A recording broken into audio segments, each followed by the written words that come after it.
And we're live. I'm just waiting for some people to start hopping in here.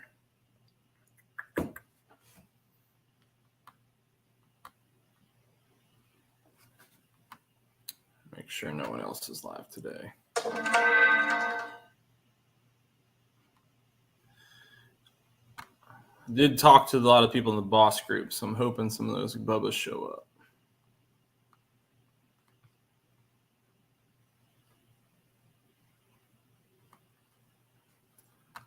And starting to get some people hop in. Yeah, this would be a good one, guys. So everybody who hops in here, you're about to hear a good story.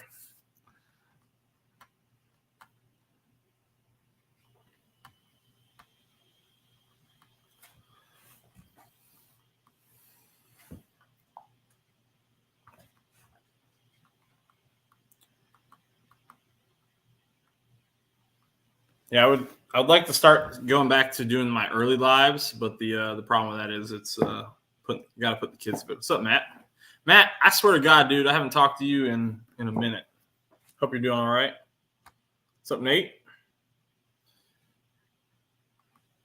Dale, how are you, sir? Hope you're doing all right, my friend.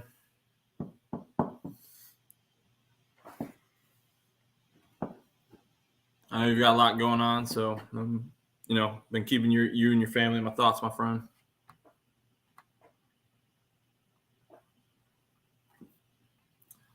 All right, people are starting to hop in here. What's up, Sierra? I hear you, man. Well, I'll be working with you soon, hopefully, Dale. And if you ever need to talk, man, let me know.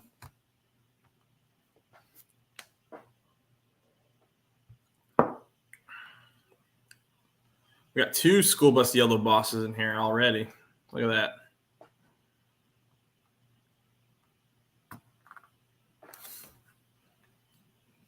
All right, we'll get a few more people in here.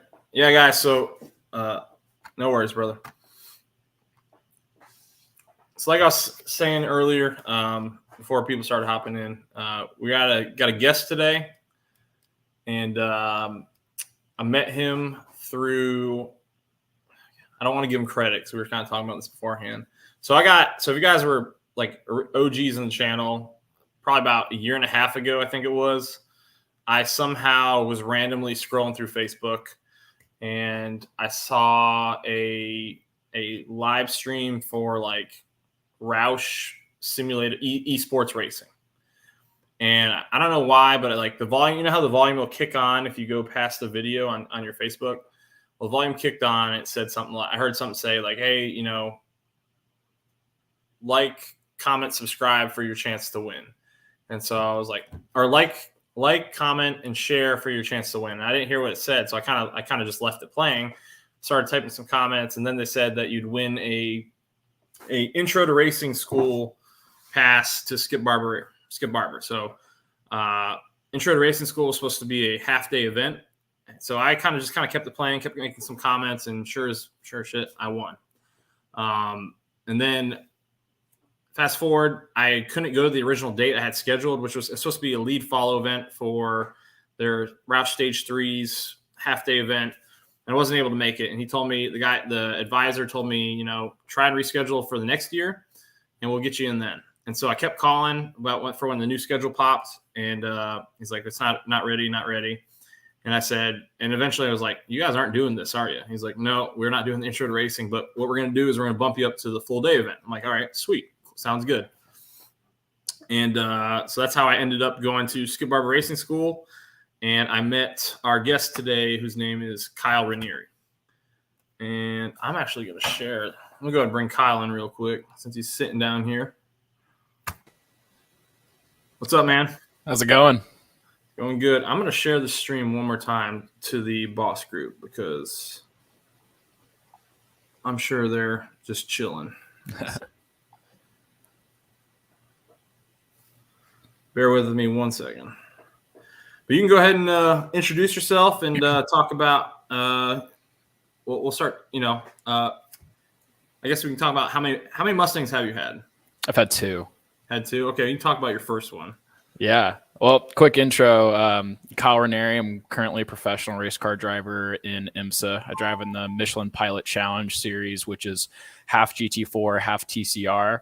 So half cars like, we all know the Mustang GT4, the AMG GT4, the McLaren. And then TCR is I drive the Audi RS3 LMS. There's the Veloster. There's Honda Type R, I think is another one. Then there's Alfa Romeo. There's a couple different ones, but I don't see them because hopefully they're behind me. Front wheel drive cars, crazy rowdy to drive, a heck of a lot different than Mustangs, but Mustangs kind of where my heart lied. That was my first car when I was 16. First car was a super sweet 2007 V6 pony package. Got to put that in there. It was an automatic. It was the 4-liter, the Danger Ranger engine, push rod 4-liter V6. Actually sounded really mean. I had a mean, for a 16-year-old, you think it sounds good.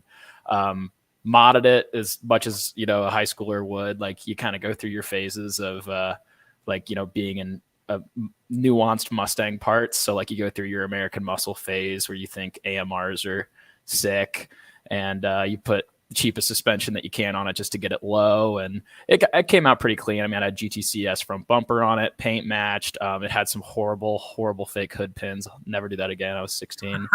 Yeah, please condemn me for that. I'll answer for that when I die. Nothing done to the motor, just like one of those throttle body spacers that makes intake noise because, again, you're 16. But I worked for it, I worked construction. I was a shit shoveler and then concrete shoveler and then, cleaned the floor in the shop, and got to the point where I got my CDL when I was 18, started driving cement mixers, which helped pay for a lot of stuff, including... I was about to ask you how you paid for the next one. Well, actually, the next one was funded from a little differently. So I think I told you this story. Oh, yeah. Yeah, so my next car, to kind of preface this, I've met some of my best friends in the world through that Mustang, through that V6 Mustang. And, in high school, I grew up in St. Louis, Missouri, and the roads there are like hidden gems. I live in Charlotte, North Carolina now, where you can go up in the Appalachian Mountains, Tail of the Dragon. Dude, we've been running the Tail of the Dragon since, 2009, man. We've been out there on the roads are perfect. They're hilly. They're short lanes. Nobody's on them. So, you can tear up these Missouri back roads, and you only really need 200, 300 horsepower. So this car was great. But I met a bunch of friends out there, friends that I have, best friends to this day, who are big Mustang enthusiasts. And I remember in 2013, I was a freshman in high school. And me and my buddies heard a rumor that there was a school bus yellow Boss 302 for sale at one of the dealerships that was an hour north. And that was my Halo car. I'm a huge history nerd with racing. Parnelli Jones is one of my heroes. So to this day, the next Mustang I buy will be probably a reproduction Carcraft 1970 Boss 302. In school bus yellow, just like Parnelli Jones had, with bucket seats, and I'll race it in SVRA. But we drove an hour north just on a rumor that we could look at this thing through a window, and it was a Sunday, so dealerships closed, and we just sat there and looked at this car through a fogged up dealership window, just being like, oh my God, we're so close to a school bus yellow Boss 302. This is amazing. And then I was like, that's my unobtainium car. And when I got to college, I went to college at Oklahoma State University, and I always wanted to start a business, and I always wanted to do stuff with cars. And I started flipping 240s, partially because I didn't really have any affection for them. I'm not a huge JDM guy, but being a race car driver, you do have to have a certain degree of not having mechanical sympathy. So I think a lot of that came from just burning 240s to the ground, because I owned 30 of them, and most of them caught on fire at some point. And the reason we bought, this is my super secret business plan that I can divulge now because it doesn't exist anymore. The drift tax, if you guys know what that is basically there was a point in time where you'd look up how much a 240SX would cost on Kelley Blue Book, and it would come up as $500. It's barely worth the dirt it sits on.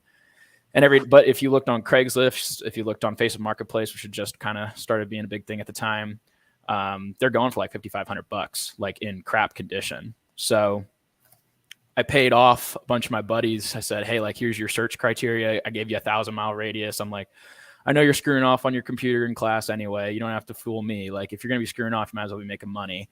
If you find a car that meets these criteria, I'll pay you $100, whether I go buy it or not. So like $100 to somebody in college, like that's like, I'd drink for a month. So loved that. I got a bunch of leads, and then I would leave like in the middle of the day and drive to like Montana or the middle of nowhere, Texas, and go pull this car out of the ground with my business partner. And he had a house and he had a truck and he had a trailer. So like he had all the assets, and then I managed all the business side of it. Like I did all the leads, all the accounting, all the sales, all stuff like that. And we had a good little thing going where we'd pick up these cars for less than $1,000 and flip it for a good amount of money and try to hold on to it for as little as possible. But we were absolutely floating the titles, like just not legal. Don't do it. Regret it for sure, because we got to the point where, you know, we were making a good amount of money, you know, even by today's standards, like I feel like it was a good amount of money. And I was able to buy my Boss 302. And I remember I had sold my V6 Mustang at the beginning of my freshman year of college, and I had no car. So I was driving around like this crappy old truck that me and my dad kind of split, which I'm very, very thankful for. And they're like, you know, when are you gonna get a car? When are you gonna get a car? Well, like people never realize, like obviously you guys realize, like school bus yellow Boss 302s are pretty darn hard to find. What year was it that you bought it? I bought that car in 2016. Okay. So yeah. It was 4 years. Okay. Yeah. So after like 3 months of looking for it, and I didn't have like a crazy budget, because like I remember, you know, I wanted a school bus yellow Boss 302 so bad, but there was a black Laguna Seca LS. Yeah. The Laguna Seca 13 car with the gray stripes in Oklahoma City. And it was like $38,000, which like today that's a $45,000 car.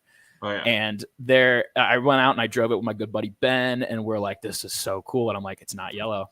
It's not. And it was out of my budget anyway, but like, you know, I had to come up with some kind of excuse. So I finally found my boss car, 1077, in like the bayou of Louisiana. And it's the first time I've ever heard somebody speak Cajun. It sounded like he was speaking in cursive. And it was like a movie. Like I went down there with my dad, and we're like negotiating. He just kind of throws me the keys, and what I thought he did, like I wouldn't have understood what he said anyway, but he gave me the keys and I went out and drove it, and I'm driving it through like the hills and the bayou, and I'm like, this is just the best day ever. Like even if I don't come home with this car, like that's the first school bus yellow Boss 302 that I've touched, right? Like up until then, the only one I'd ever seen in person was the one that I got to look through a window when I was like 14 years old. Yeah. So this was like, you know, just a crazy moment for me, and ended up buying it that day. I bought it for $29,000 I was the second owner, bone stock, and it had 30,000 miles on it. That's pretty good. It was a good deal, really good deal. I got mine. I'm sorry, go ahead. No, yeah. What'd you get yours for? I got mine for 26 out the door with 39,000 miles. What year did you buy it? 17. Oh yeah, that's a really good deal. Like January of 17. So I love I'll get back to it, but I loved the 12s, because the Laguna Seca splitter on the 2012s just looks angry. Like if you've ever seen the HPE 750, I think it's the Hennessy Laguna Seca.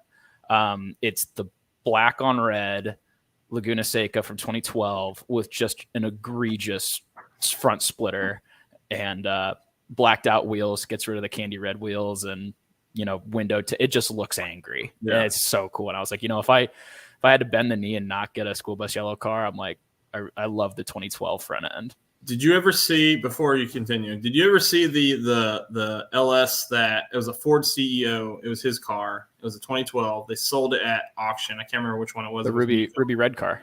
No. It was flat black with gloss black stripes. And it is the sickest looking car I've ever seen. I haven't seen that. And I'll have to send it to you. Somebody had posted. I mean, people posted this a bunch of times, but like the production numbers for them in the Boss form.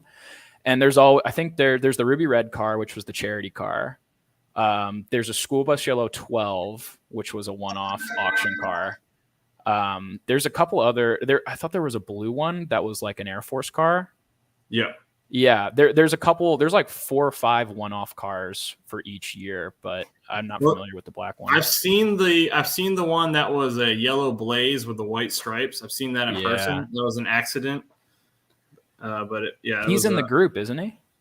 Yeah, and I saw it when the original owner had it, and it was sold. I saw it at the American Muscle Car Show up in Lancaster. But yeah, he sold it to somebody else, and that guy's in the group. I think it's in Canada right now, I believe. Right on. Yeah, it's crazy spec. So cool. But yeah, so I have my Boss 302. I mean, it was the best first day of ownership that you could have. I, at the time, kind of unofficially declared myself as like the youngest titled Boss 302 owner in history, which, like, I mean, probably not. I was 18 years old and I had it. Which was pretty cool. And, you know, like my buddy Josh has a YouTube channel, Josh Rolfe, ROLFE. He just started up again, big Mustang guy. And he was shooting like the first day with the car. And like, just as you'd expect, everybody's like, yo, daddy's buddy, like somebody bought you this car. And it's like, okay, like I'd probably comment that too. It's hilarious. Like, you know, of course you see an 18-year-old kid with this $30,000 car. So no, like I bought it with sweat concrete money and illegally floating car titles. So, you know, screw you, everybody. But man, I loved that car. It was everything that I had ever wanted in a car. I know every inch of it. I know everything there is to know about Boss 302s, except for apparently they made a 2012 in black that was owned by a Ford exec, which is new to me.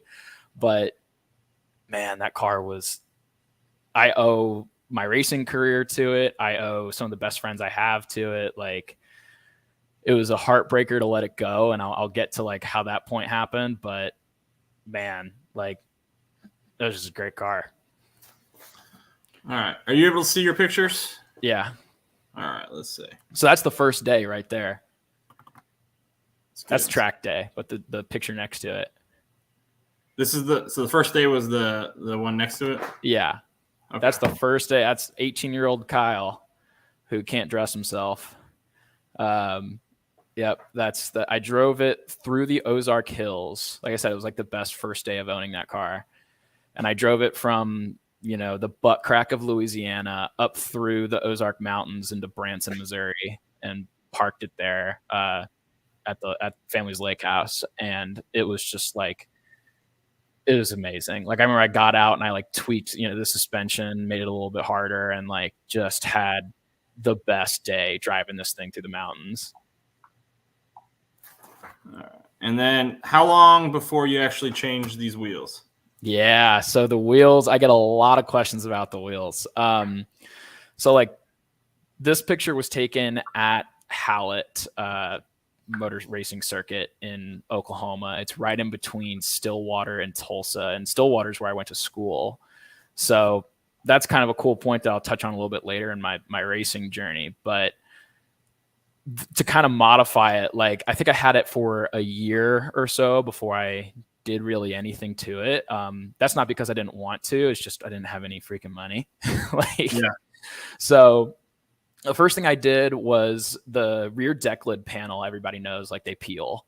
So the deck lid was peeling, and then the gauge cluster had like somebody had used like a wax, like quick gloss on the gauge cluster, and it had calcified behind the gauge glass. So like it just looked gross. So I bought a new like gauge glass for it, and then the new deck lid panel, and replaced some lights that had gotten fogged over just to make it look good. And then the second thing I did was rip the mufflers off. So everybody loves, or at least I loved, like if you look at the exhaust tips on that thing, they're 4-inch Roush tips. They're huge, but they're not Roush mufflers. They're not Roush axle backs. It's just a Delete. It was called the Heartthrob Muffler Delete. I don't think Heartthrob's a real company. I think it's just a mandrel bent tube that somebody. I know what you're talking about, though. I know. Yeah. So what had happened was, me and my buddies, and there's a YouTube video up of me doing it. You know, we take the axle backs off, and it was just a mandrel bent tube with no tip on it, and I migged the like chrome plated aluminum tips to steel tube. So like crap, horrible welds, but it stuck on there and it was straight. And then I ceramic coated the exhaust system white, so that whole exhaust system is like that white Cerakote, and it just looks sick. Looks so good. So it sounded angry. The side pipes on it. I remember the first day I got it. I already knew that you could remove the baffles, and it was bone stock. Like baffles weren't even removed. So tried to remove the baffles, couldn't do it. Ended up taking it to the shop. That's a good one.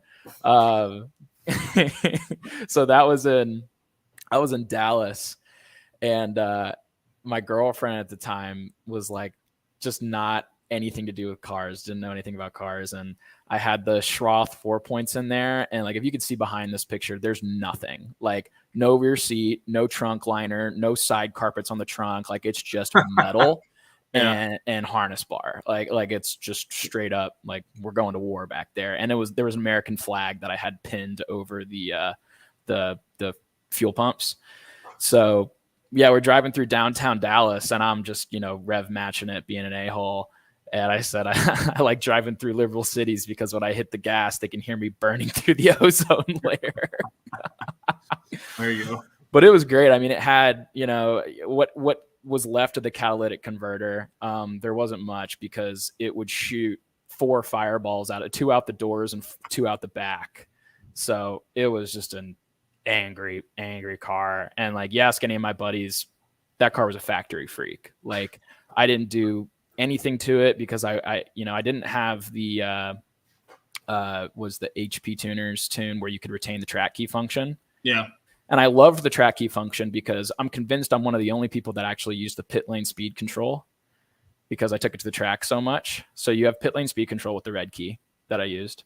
What is that? Explain that. I don't know what that is. Yeah. So you could set like whatever your pit lane speed limit is. So like at Hallett, it's like 35 mile an hour through hot pit and 15 through like through cold. So like I think you hold resume on the steering wheel and it'll set it just like you're doing a launch so that you can't speed through pit road. Huh. Pretty cool. Which is the same thing like that we have in like the actual real race cars. Like I have a button on my dash when I pull in to pit in IMSA so that I don't speed, which is really helpful. But yeah, it also, so kind of the mod list down the line eventually got to the point where I remember I really, really babied that car. Like I was very much like, I don't want to hurt this thing. I love it. Like it's my dream car. And I would drive it from Stillwater, Oklahoma, all the way back to St. Louis, which was like a 6-hour hike. And I would tape the front end in painter's tape. I've done that. Yep. Yeah. Well, if you look at the picture right next to the one you just pulled up of it on Jack's, so there's a good story about this, but the first thing that you'll see is right underneath the right side indicator light, there's a big chunk of paint missing. And that's a very significant point on that car because it marked, I got back from Stillwater from St. Louis one day and I was pulling the painter's tape off and it just pulled a big chunk of paint with it. Jeez. And I remember I just kind of looked at it in my hands and I'm like, you got 2 options. Like you can be really, really upset that you're going to have to go pay a bunch of money to have this bumper repainted, or you can just drive this thing like it's meant to be driven. You can stop caring because, at the end of the day, like this car was everything to me. It was 99% of my net worth, but it's a steel body American muscle car that was meant to go racing. Yeah. So fucking drive it like it. And like from that day forward, like don't get me wrong, I took care of it. Like my buddy Josh is a phenomenal detailer, same guy with the YouTube channel, and like he made that thing look gorgeous, and it always had a great coat of wax on it. But like I drove the crap out of that car. Like I enjoyed it within an inch of its life, and it never complained, never had anything go wrong with it. And that's partially due to the modifications that I made to it. So this is again Hallett. Like the track that I would take this thing to all the time. And right after, probably a year after this picture was taken, this was actually my first day with it on track, where I'll just tell this story right now because it's funny. I got to the track and I didn't have any money because I wasn't allowed to sell 240s anymore because one of the guys that we had sold a car to sued us for floating the titles because he's an idiot. And my business partner kind of got scared, and he was like, you go deal with this lawsuit, and I'm going to like not do this anymore. I'm just going to take half the money, which sucked. And also like he had the house where we were storing all the cars, and he had the trailer. So like that business was dead. Couldn't do it anymore. So now I have this car and no money to take it racing. So I just decided I was going to show up at the track and volunteer. And I kind of showed up there and didn't really know anybody. And I was like, either they'll convict me of trespassing or I can get a job. And like the third or fourth weekend I showed up, they're like, do you want to be a flag man? I'm like, let's do it. Let's be a flag man. So started working as a flag worker, and they're like, okay, every 3 days that you work as a corner worker, you get a free day on track. I'm like, that's awesome. So this was my first day on track. I'm wearing my suit from karting, my Import Alliance shirt from Nashville. Like I was just the happiest kid in the world. And I take this thing out there, and the first lap that you're out there, you have to have an instructor with you. Yeah. I remember thinking how ridiculous that was, because I'm like, here I am with a racing full fire suit, my name on it. Like, you know, I had a bunch of racing experience. I'm like, I don't need no instructor. And then like, I think it was turn 7. I just put a wheel off on the exit and dumped it into a ditch, and it blew both tires off the bead and ripped the bumper off. And I'm like, woo! Okay. I was like, all right. So it got towed up onto the flatbed, and we did the tow of shame, and they brought it back up to the shop. And I met all the shop guys, and they ended up being like some of my best friends. And they're like, well, let's put the tires back on and go back out there. And I'm like, hell yeah. So like from that point on, it's like, you just enjoy the car so much more. And I don't hold anything against people who don't treat their cars that way, because these are like super rare, incredible machines that, you know, I think you should enjoy it any way you want. But yeah, this is how I enjoyed mine, and I wouldn't trade it for any other way. You know, I wish I hadn't put it into a ditch, but like, you know, nothing bent, just my ego. Yeah. So after that, I started modifying it, and I had built up enough relationships at the track to where I was starting to meet a lot of people in racing. Is this VIR? What track is this? This is Hallett in Oklahoma. Okay, gosh, sorry. So I knew, so like the Boss is a homologation car. So like what that means is they have to build a certain amount of these cars to be able to race their racing counterparts it was Grand Am at the time and Pirelli World Challenge. So Ford had 2 race cars. They had the Boss 302R, which was made by Multimatic in Canada for the Grand Am series. And then they made the Boss 302S, which is the customer race car, which we're probably all familiar with, which was made by Ford and Flat Rock. So the unique thing about the Boss, like we all know, like the Roadrunner engine. So per Grand Am rules, you have to run the engine that is in your street counterpart, and you have to build so many of those cars with that engine for it to be eligible. So the reason why we have a Roadrunner engine is because the Ford engineers wanted to go kick ass in Grand Am, which they did. And to do that, they needed a motor that was a little bit better built than the Coyote. So they built the Roadrunner, because what's faster than a Coyote? A Roadrunner. You know, we all know how it got its name. And that's why our cars have this crazy racing engine, is because it was a loophole for the Ford engineers to basically put a racing engine in a street car so that their real race car could have a proper racing engine. So I knew at that time, this was probably 2018 when this picture was taken, all of those cars were no longer eligible. They were no longer homologated for racing. The 302R wasn't. And I had gotten to know Dean Coer Motorsports pretty well. And I was like, Dean, I'm like, I know you guys ran these cars, and I know you got a trailer full of takeoff spares and all those good race parts that, you know, bolt right up to an S197 chassis. I'm like, I want them. So I got a set of AST 5200 dampers, which probably at the time was a $15,000 piece of kit that I got for just not that, like $1,000 and maybe $2,000 or so. And you can see them here. You see the reservoirs up on the strut towers. It's something that everybody noticed about this car, was this just absolutely crazy suspension setup that I had going on. And it's because it's literally the coilovers from Nate Stacey's 2014 Grand Am car. Like that was a raced set of coilovers. And I got a set of Hyperco springs, took it to Jonathan Blevin's shop in Oklahoma City. He owns Chicane 23. If any of you guys have a Tiger Racing hood, he's the guy that bought the molds. Great dude, runs Optimal Ultimate Street Car A lot of you guys probably know him, but he corner balanced the car and we set it up. The car weighed 3,300 pounds wet with me in it. Nice. That car was crazy, crazy light. So I took out all the sound deadening. You can see the firewall there. It's all bare. It's got the Peterson oil separator, which was spec for the Grand Am cars. The only thing that's different on that is I have the anodized AN lines because I'm a closet hot rodder and I got a sympathy for some steel braided lines and AN fittings. So I wanted those on the car. And then the reservoirs. So most of the time when you see reservoirs on coilovers, it's because it's a 3-way setup.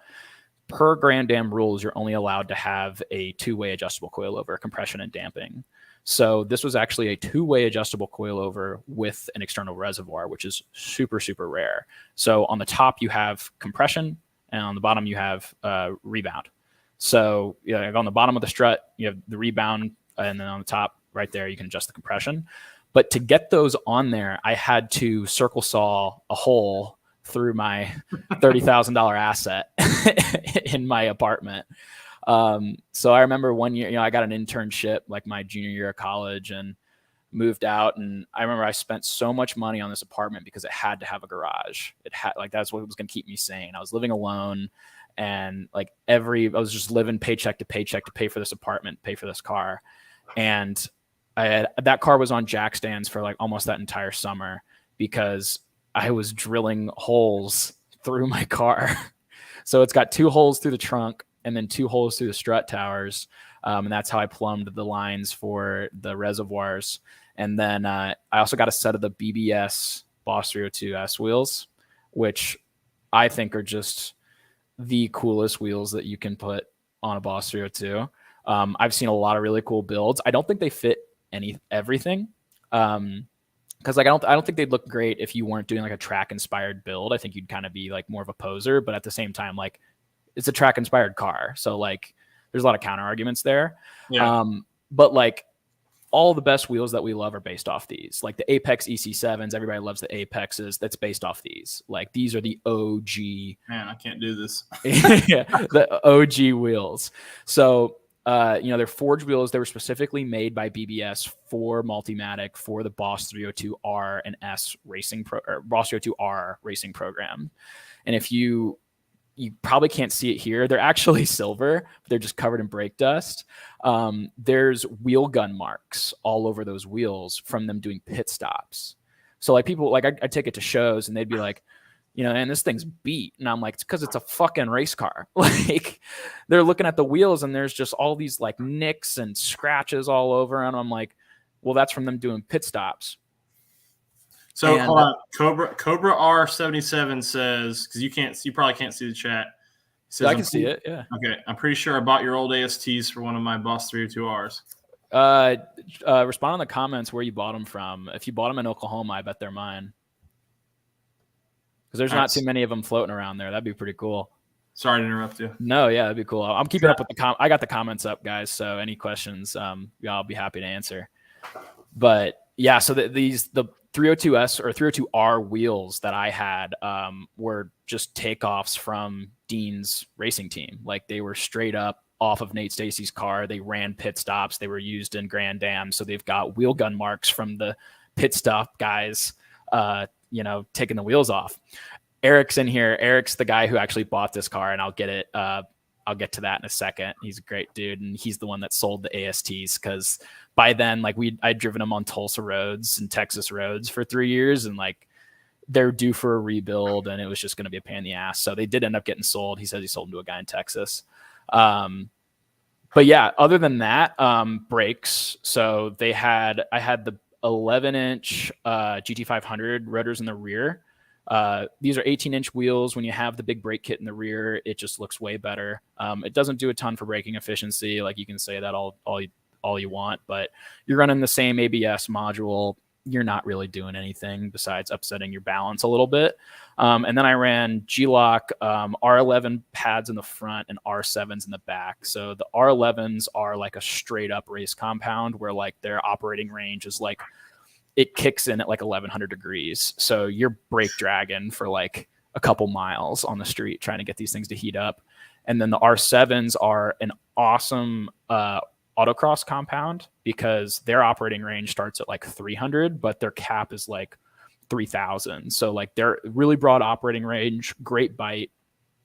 They make a ton of brake dust and they chew through rotors. But if you want to stop on a dime and get 9 cents back, you put those on your car. They were freaking awesome. I've got no complaints with them. And, you know, I've driven some of the best braking cars in the world. You know, people get really bent out of shape with like what brands are best with braking. Yeah. You know, I can tell you this, like coming from professional racing, nobody cares what, you know, if it's Paget or if it's Hawk or if it's G-Lock or anything like that. You measure it's the Mohs hardness scale is what they call it. It's the abrasiveness of each compound, and will actually degree like how abrasive each rotor is compared to each pad, and we'll match them.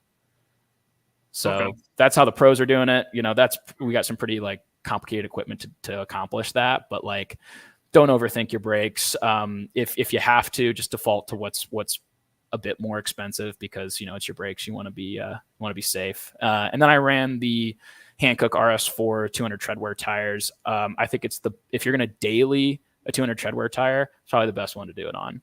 It's a hard enough compound where I think I got 15,000 miles out of those, and I was just destroying people on track. Like they come in good. They've got great life. The sidewall is pretty stiff for what it is because they're made for heavier cars.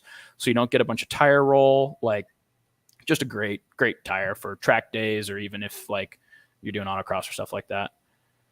Is the price of those pretty good? Yeah, so especially if you're running, like if you're a Michelin guy, they're going to be, I think, a quarter as expensive. Same with like, so the Toyo, I always wanted the Toyo R888s, but they're just one, you can't get one in that size. I had a 10.5 by 18 wheel front and rear, and it was a 285. I forget what the aspect ratio was. I think it's a 45, but it's a pretty beefy sidewall, and I wanted a pretty beefy sidewall for what I was using it for. To run the 10.5s in the front, did you have to put a spacer on? Yep. So with the offset on the BBS wheels, you do have to run a spacer, and it's pretty big. So the suspension geometry was perfect. Like I took it to Jonathan Blevins. We did all of the suspension tuning, corner balance, and everything. The track width is a bit wider, which is better because, you know, they tend to be oversteery cars anyway. I ran a good chunk of camber on the front, but I mean, fitment was perfect. Tire wear was pretty severe, but not anything that wasn't too terrible. Like, and what I mean by that is like, it's expected. Like this isn't a setup that you're running and you're like, I'm going to get 30,000 miles out of this. Like, I think they're $220 ish a corner per tire. So it's like, I just counted on changing tires every 10,000 miles. Like, it's going to happen. But yeah, I mean, I ran a spacer in the front, and then you run the FRP hubs with the extended studs on the front, and then you press the studs in on the rear, and you have to run an open lug. Okay. Yep. So, all right. Talked about that. Yeah, the motor was bone stock, so didn't touch anything on the powertrain side because I love the track key function, and the car just made great power. I'm not a huge roll race guy on the highway. Like, just for what it was doing, I mean, I was kicking ass at track days, and it was super well balanced. The car weighed nothing. Like, I didn't really have any complaints with it. So from a visual standpoint, like, this thing was on the ground. Like, you know, I'm doing the Instagram, like, park it on the hill type thing. Mike, I think the camber in the front was, I think it was 2.5. And it had a bit of toe in it. So I have the spec sheet somewhere. I wish I could give you a better answer. Nate, no issues with running the spacers. The one thing that I can give you, like, there's a lot of, you know, you go to the forums on anything and people are going to have like this whole spacer debate. The only thing that matters is if it's hub centric. You don't need to go billet. Like, you're not, like, the car weighs 3,000 pounds. You're not driving a Challenger. You're not going to break anything. You're going to have all the stressors on the studs. So just make it it was a hub centric spacer. I think they were like $80 a piece, and they weren't billet. So, okay. Yeah. You see the next question? Negative camber. I think I got both of them. You answered how much that was? Okay. Yeah. I think it was 2.5 degrees in the front and then just a bit of negative toe. So this was kind of the final rendition of it. I love the tire stickers. Come at me. If you want to call me I was going to ask you. Dude, you know what? I'm a race car driver. I can put fucking tire stickers on it. So the tire stickers held on pretty decently. But it was the only visual thing that I had the ZL1 add-on spoiler in the rear, which is pretty. I think it just makes it look great. But other than that, I mean, it was about as functional of a build as you could get, but it still looked just fantastic. I would have loved to do the LS splitter. I just never got around to it. Just Same here. I'm looking for it. They're great. I've seen, every now I used to save guys in the boss group who would make really good reproductions, and I know they're out there. I was just, whenever it would come time to be like, okay, I'm gonna bite the bullet and sell and buy one, I could never find the guys that were making reproductions. Also, the mount for it, the 302S splitter mount, is impossible to find. Like, if you find one on eBay, I think they're like $450. Somebody can correct me in the chat, but like, it's that little mount that goes on the bumper bar that connects the splitter rods to it. And if you bolt your splitter rods into the plastic front bumper, I hate you. Don't do that. Please. I'll say that unashamedly. Don't do that. Was that on both the 12 and the 13? Both the 12 and the 13, same part number. Okay. Yeah, but they are very hard to find. But speaking of hard to find, just to like give you the full build sheet on it, I did have what I would consider 2 unobtainium parts on this car. The first one were the BBS wheels, because they're discontinued. And I think Dean has, since I bought them, has found like dead stock or got a set from Multimatic. And I think you can actually buy them on the website, like on Core Motorsports right now. So the BBS wheels aren't super hard to come by anymore, but they used to be just crazy hard to find. But the other one I had, too, aren't they? They're what? They're pretty crazy expensive, aren't they? Yeah. Yeah, they're not cheap. They're $650 a corner last time I remember. So, but the other part I had was the Ford Racing 302S wheel, not the Ford Performance one. So in 2012, when Ford had the old racing logo before they changed to Ford Performance, for 1 year, they gave the 302S cars the wheel with the quick release that said Ford Racing. And then for every year after that, they said Ford Performance. And I had the Ford Racing wheel. I got it off Facebook Marketplace from a guy, never used it, perfect condition with the Sparco hub. And then I had a quick release on it that was from one of my Formula 4 cars. So it had like a legit like quick release on it that was from a real race car. Yeah, here we go. And then I relocated the buttons so you can see the buttons underneath the hub right there. Can you hear it? I can't hear it. I'm gonna have to turn off the echo. I mean, for that one, it's not as important, but yeah, I gotta turn off echo cancellation for it to play any audio for you. Yeah, so that was, I was the guy, like I used to take my steering wheel inside of the gas station. Like, dude, I didn't care. Like this, you're walking around with a steering wheel that's worth, $1,000. Like I want people to see it. It's freaking cool. Like I love that thing. So before you play the exhaust setup, the final like way the exhaust panned out. So it was the exhaust elite, just the mandrel bent tube with a Roush tip welded on it in my garage with a MIG welder, all Cerakoted white. And then the side pipes, I cut out the resonators in it. And Matt, I know you did the same thing. Yep. And I watched your video to do it. So my buddy Matt Fitzgerald, who I think is in the chat, one of my best friends, he has a shop in Tulsa, and we put it up on the lift and we just lopped these things off and like kind of eyeballed it and tacked it on so it would be straight. And we just pressed the baffle out and welded in the stock tube. And it looked like nobody had ever done anything, but it was angry. It sounded great. So give it a shot. All right, let me give me 1 second so I can turn off. I got to turn off echo cancellation. It's the only way you can hear it, if at all. Hopefully it works out. Let's see. All right. And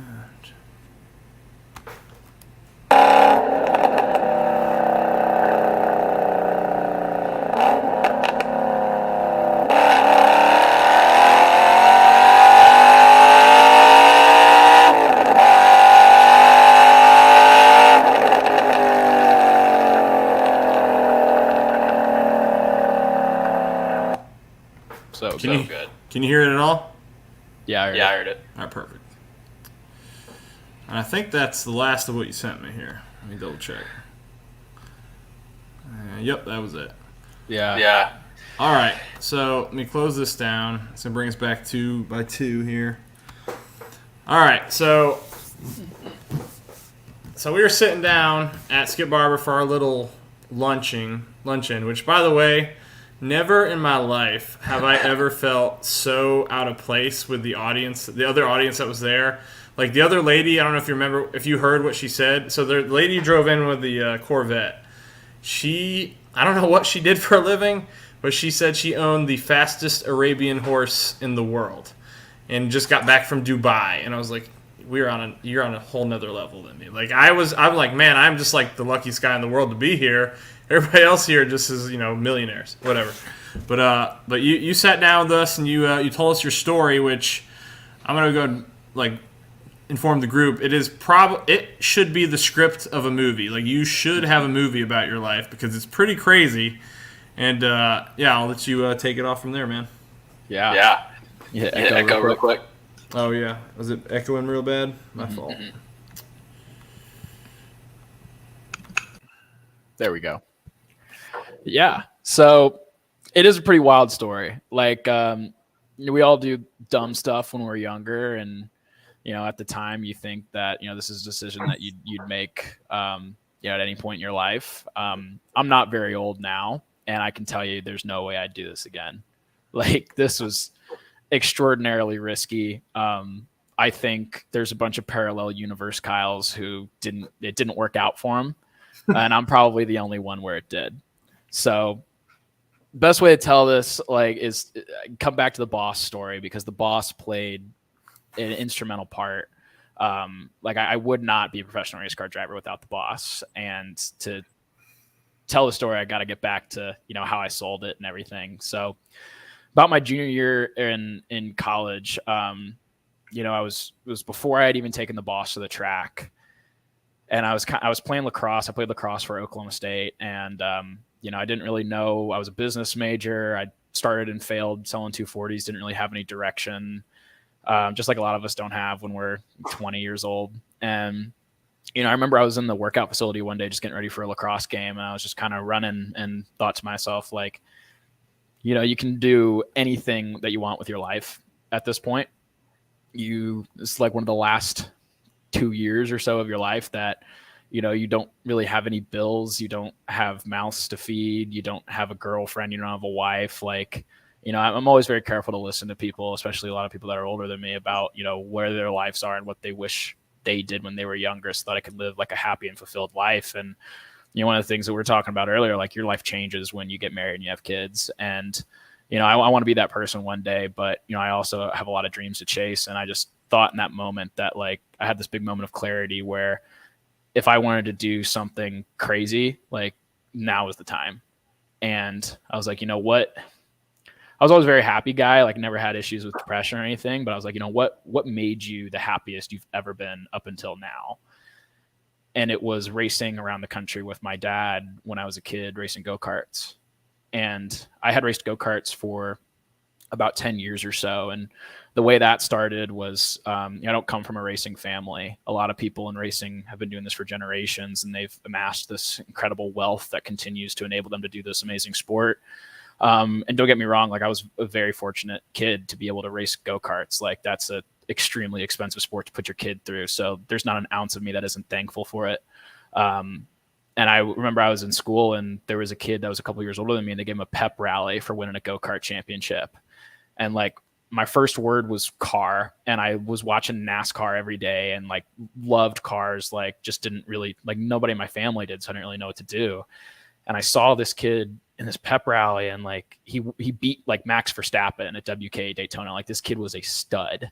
And I'm like, oh my God, I can race now. Like when I'm a kid, like this is amazing.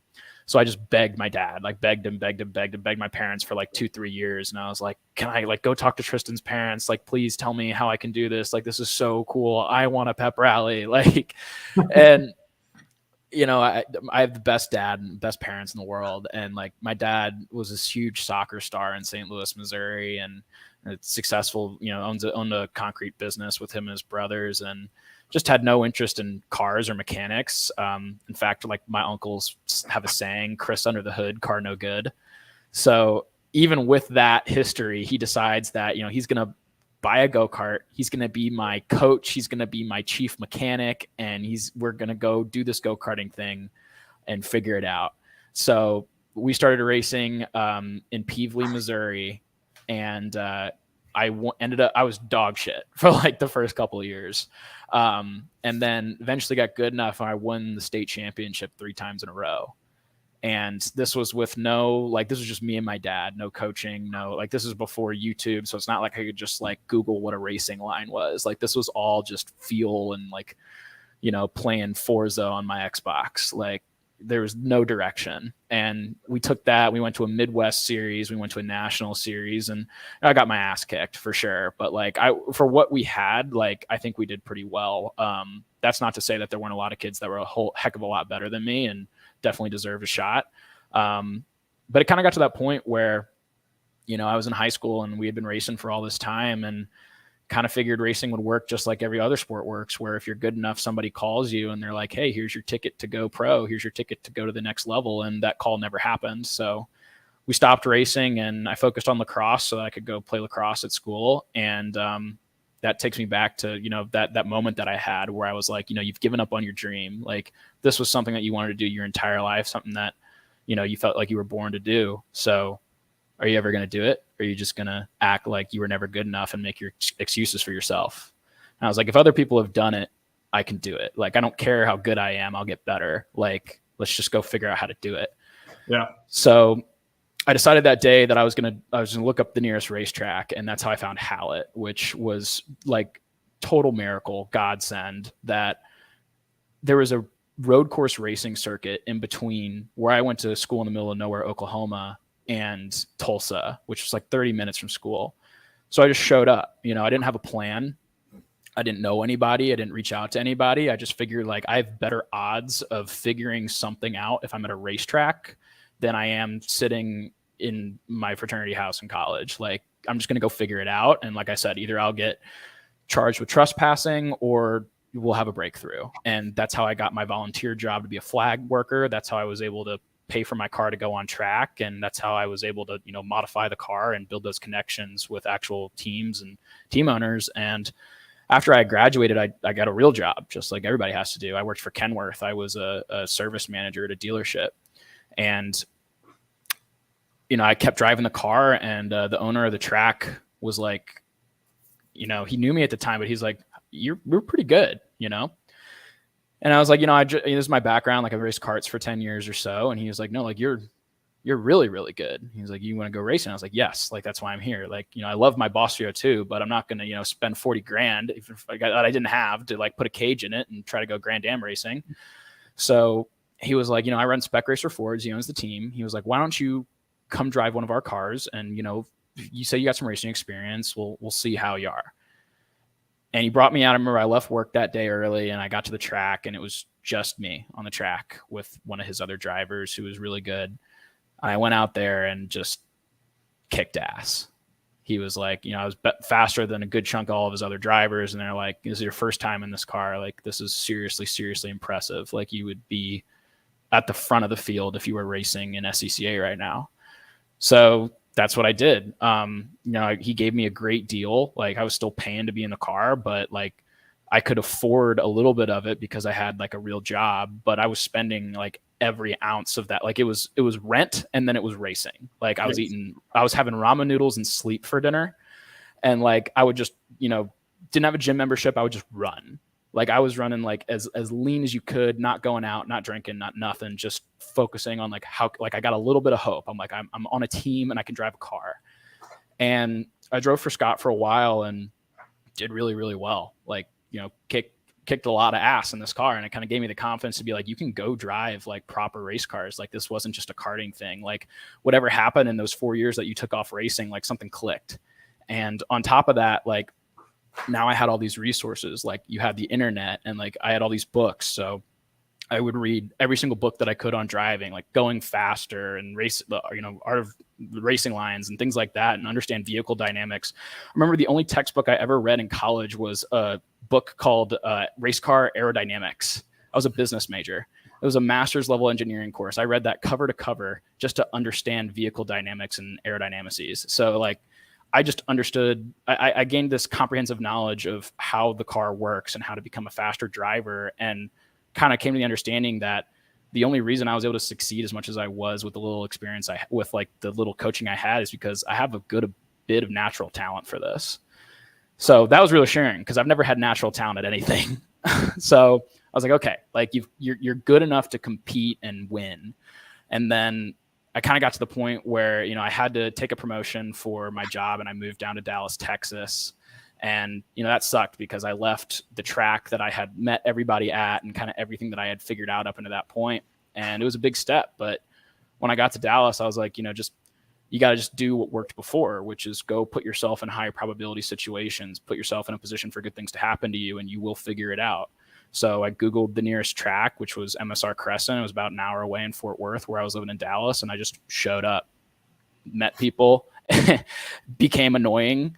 And they're like, oh, like Kyle knows a little bit of something. So then like I was working on Formula 4 cars, and I was helping my buddy out in Spec Racer. And like I got back in the car, and I was still doing really well. But by this time I had met enough people in racing to understand that no one's ever going to come knocking and give you a contract to go drive, no matter how good you are. Like I could have, won every single race that I was in, every single race that I paid for, and no one's going to come knock on my door and be like, I want you to come drive my car for free, or I want you to, I'm going to pay you to go drive a car. It's just it's not going to happen. I know guys that are winning, races in IMSA all the time, and they're still paying crazy amounts of money to be there. So it's definitely not going to happen in SCCA. And I hate to break it to anybody who thinks it will. And there might be somebody who's like, no, I know this guy who did it. Good for him. Like, that's a unicorn. Like, that's a right place, right time, right decision, because I'm telling you right now, that does not happen. So it got to the point where I realized that if I wanted to continue in racing, if I wanted to make this full time, I had to get really, really good at finding a lot of money, which like, that's just what everybody does, right? That's the entire reason why we go to work. Is just, if it was that easy, like life would be easy. Like all I have to do is just make a shitload of money, duh. But like there was something in my brain where I was just so convinced that I was made to be a professional race car driver, that I was here to do it, that no amount of financial boundaries or common sense could have deterred me from it. So I stopped focusing on driving and started hyper focusing on business of racing. And I attacked that with the same energy and enthusiasm that I had for driving the car. Because I remember I watched this video. There's a guy called Enzo Mucci on YouTube. If you go back like 3 or 4 years ago, you'll find a YouTube video about losing motivation in motorsport, or why people quit. And you'll find a really old comment on YouTube from my channel that's saying, hey, I bought your book. I was about to quit. Thank you. And that is literally like what gave me like, that was a big moment, because one of the things he said in that video was, everybody falls in love with racing, but nobody falls in love with paying for it. So I just knew that like, okay, now I got to fall in love with paying for it. Like my love for driving and my desire to be a professional race car driver is so great that like I will fall in love with the business of it. So that's what I did. Like I would read case studies every night before I went to bed. I would analyze sponsorship proposals. I would call NASCAR teams and act like I was a business to try to get their marketing decks to just see how they did it. Like see how the best racing teams were actually pitching and providing ROI. I remember I would sneak away from my desk at work because I had gotten enough contracts at the time. And what I mean by that is like enough teams knew about me, and they knew that I had a pro license, that I had a SCCA license, that they would approach me and be like, hey, we have a seat open. Do you want to do it? Well, then that comes with a bill that's like 30 grand or something. But like, it wasn't a like, hey, Kyle's not, it no longer was it like Kyle's not a good enough driver. We don't know about him. Everybody knew about me, and everybody knew that I was a good enough driver. I just didn't have any freaking money. So that's what I focused on. I was like, okay, I had this really great opportunity to go race in this Nashville race, which is the Nashville Grand Prix. And I was going to race an SRO and a GT4 car. And I remember I snuck away from my desk and I had this lead list. I literally went to the city of Nashville and dropped a pin right where the race would be. And I drew like a 50-mile radius around that entire area. And I'm like, I'm going to go to the business directory and I'm going to call every single registered business in this 50-mile area, just because this is the biggest in-person sporting event in like that, like in Nashville. So there's ROI there for exposure, which you don't get ROI on exposure in racing. Like this would have been a very unique scenario where ROI on exposure is actually valuable. What's ROI? Can you explain? Yeah, return on investment. So, but basically that means like if somebody's given me like $100,000 to go racing, they want to see at least 3x on that, right? I know what return on investment was. I just don't know I didn't know the acronym. Yeah, it's like, but yeah, just to like define it more for racing, like investors, like if you're playing it on like a VC level, like venture capitalists, they want a 10x. Like they're going to give you $1 million for your business because they expect it to multiply tenfold, and they'll accept the risk for it. All the way down to like, a marketing expense from a marketing team, they might want like on their ROI report, like a 2x or a 1.5 or so would be like a good return. And you can qualify that a million ways to Sunday. That's what's so hard about ROI is a lot of it is intangible, right? So like it would be really hard for me to even if you bought a billboard, it'd be really hard to say, like, unless you had a unique phone number on that billboard that you could trace it to, like all your leads from. It's hard to say like, oh, we made approximately this much money because of this billboard.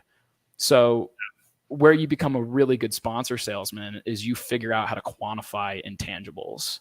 So I can say like, hey, like this brand authority that you're going to have by being associated with this team and me as a driver and the performance that we're expected to have and the TV value and like what we're going to do during the fan fest. I'm like, you're going to reach 300,000 people and you're going to have, maybe 10,000 meaningful connections. And we're going to have, this much like paper marketing. And there's a million different ways you can do it. But at the end of the day, like when you're on a meeting, it's about how can I paint this picture for you so that your equation is easy.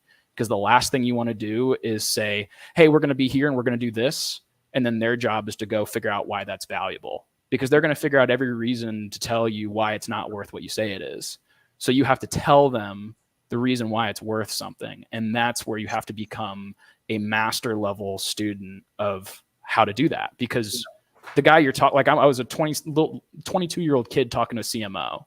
Like, how the hell am I going to speak his language? So I was talking to these guys and, all the time, always talking to founders, VCs, private investors, CMOs, CEOs, all the time. So I just kind of learned how to speak, how they speak. And I would, read the things that they read and kind of try to get in their head so that I could speak their language. So they wouldn't feel like they were talking to a kid. They'd feel like they were talking to somebody who had authority.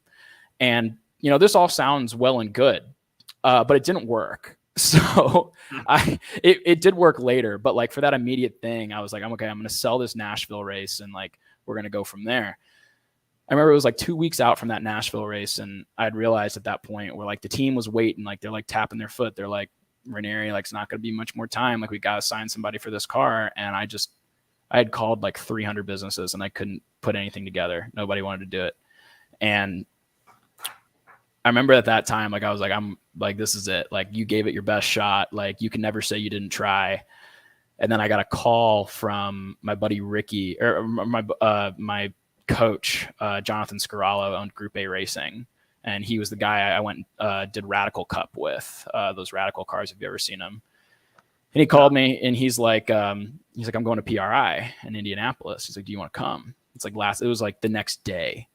And I was like, at that time, I was like, dude, I'm so burnt out. I'm sending so many freaking emails. And I'm doing all these meetings and nothing's working. Like, I just want to, disappear. I feel so small. I feel like I didn't do it. But then I remembered, like, you got to put yourself in a position for good things to happen to you. So I bought a flight last minute, took off work, called in sick, flew out to Indianapolis and met the guys at Cortex Racing, who I know and a lot of you guys know from Mustang parts. And they were connected with an IMSA team. And I had met the driver, who's the owner's son. And we were talking about racing. And he's like, what do you do? And I was like, oh, done a little this and that, Formula 4, Radical Cup, SCCA, all this kind of stuff. And he's like, oh, well, I'm in IMSA. And I'm like, oh my God. Like, it's like meeting a celebrity. Like, I went to kindergarten with an IMSA shirt on. Like, IMSA was like, 4 steps above what I was trying to do. And I thought what I was trying to do was cool. Like, that was like everything to me. Yeah.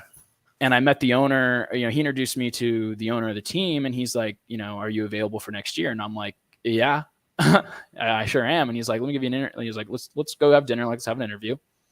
So we go have dinner and talk, and I sent him my racing resume and everything. And a couple of days later, I got the call, and he was like, Kyle, we think you're a great fit. And he's like, we really want you to be on the team. And I'm like, this is the best news I've ever heard.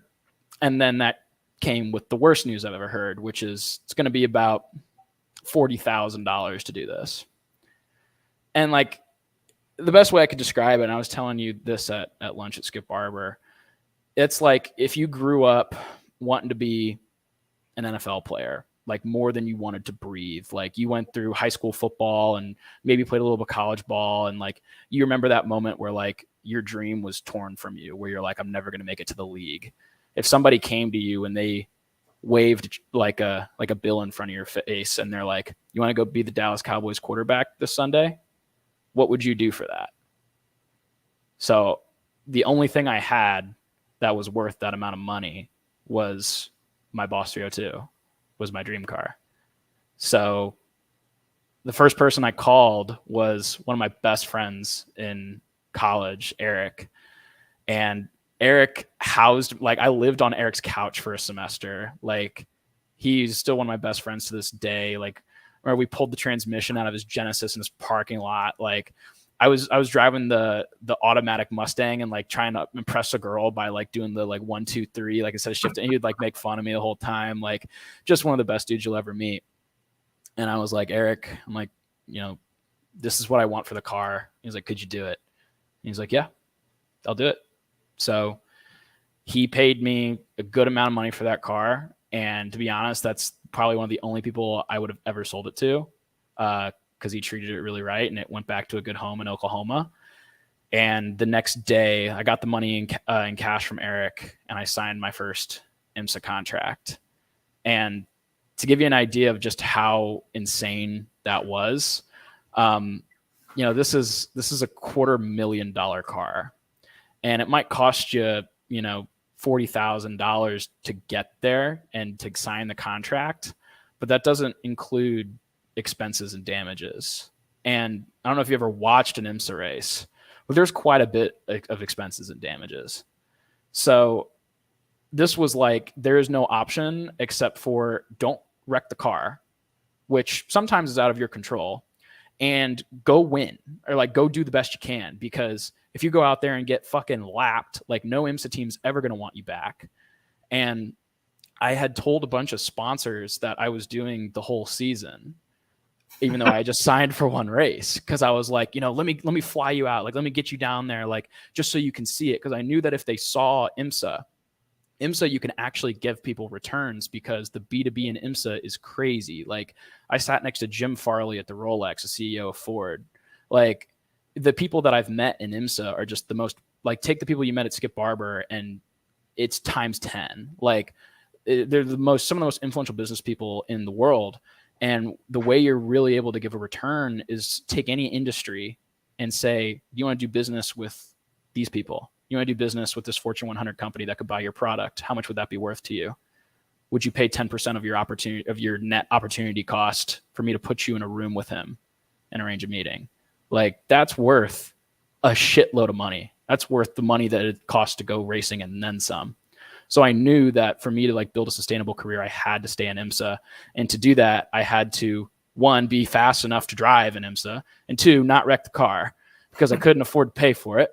I couldn't even afford a hotel room. I was doing interviews on NBC and sleeping in my truck. So it was great that it was Sebring, because, Sebring is strategically positioned next to Cuba. So I was like, if something bad ever happens to this car, I was like, I'm just going to hop my ass out and run to Cuba. I was like, I'm going to get in a car. Like my friends knew about it. They knew the plan, and I'm going to start a new life, and I'm going to drive a drug submarine or something. Like I can drive, start a new identity, and there's, no other option. The like I said, like I think there's a million. I should have sent you the video on the broadcast for that race, but I came there the first lap, a GT4 Aston Martin, another $250,000 car, just nailed an R8 and parked itself right on the exit of Hotel Corner in turn 7 at Sebring, which is a blind corner when you're in a giant pack of cars. And when you watch the TV broadcast, you can see me in the Veloster. I can't see him because there's like 3 cars in front of me and they all pulled off to the right. And by the time I could see him, I was probably going 60 miles an hour on the exit. And I'm like a foot and a half away from that car. And it would have just grenaded that Veloster. And I missed him by a bee's dick, like just barely missed him and just kept going. So I came about it within an inch of my life of like everything I've worked for crumbling apart.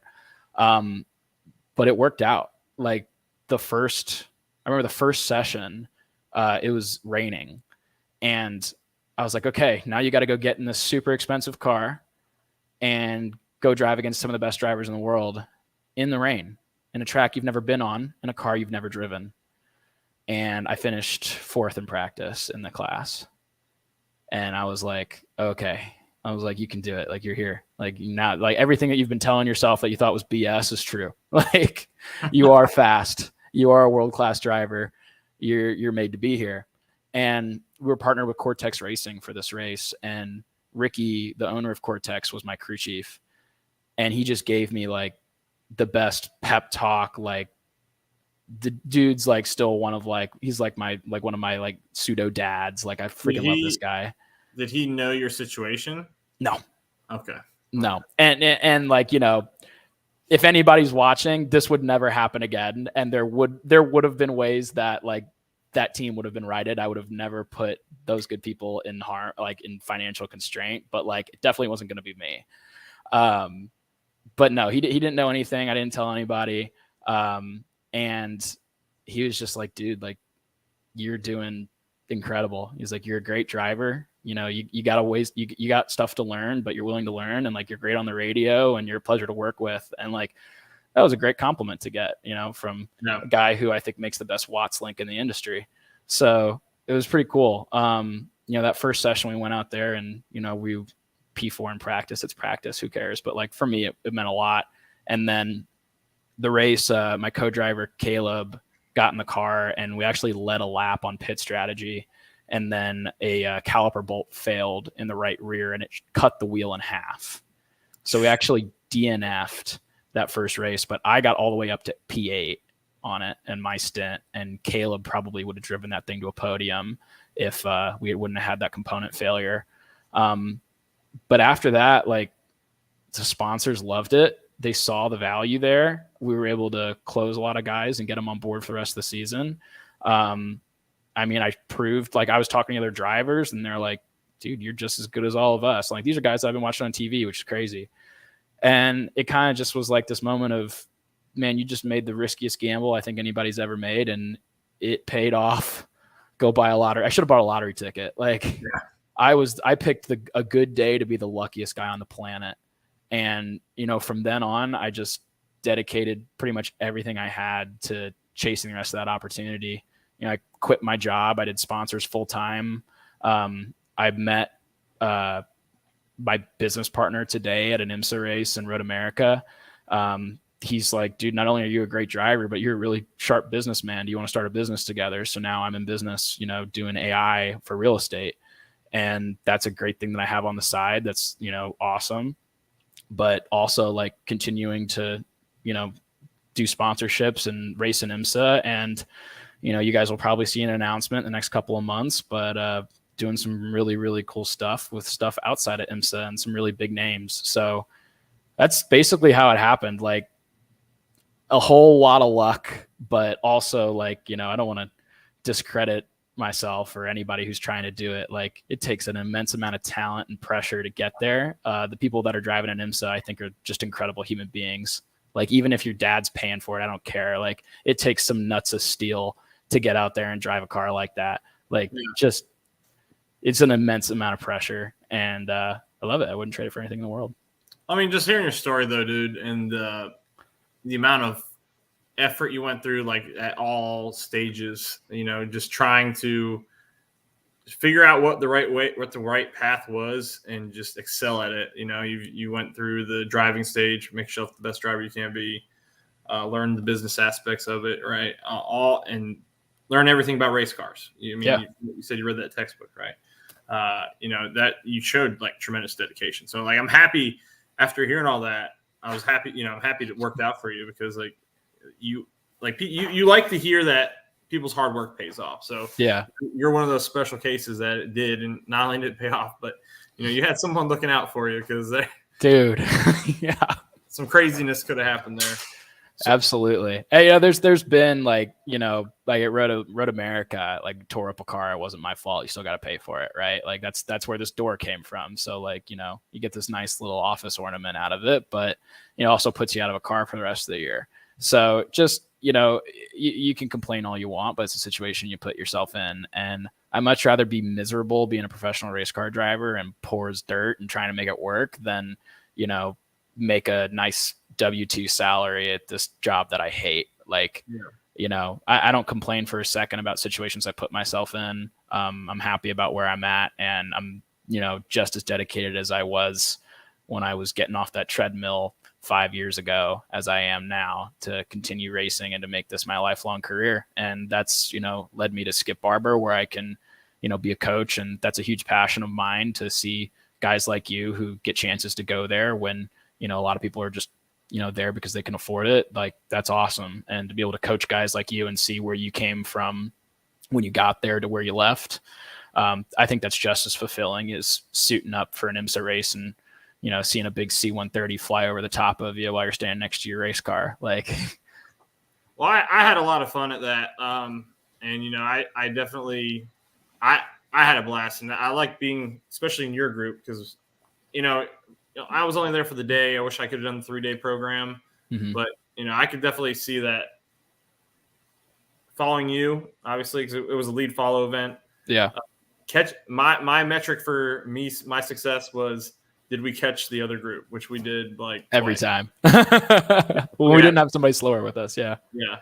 But yeah. So that's your crazy story. So let's talk about some other stuff. Well, unless you have anything else to talk about. No, you guys shoot me any questions. If you made it through that, I appreciate you sticking along.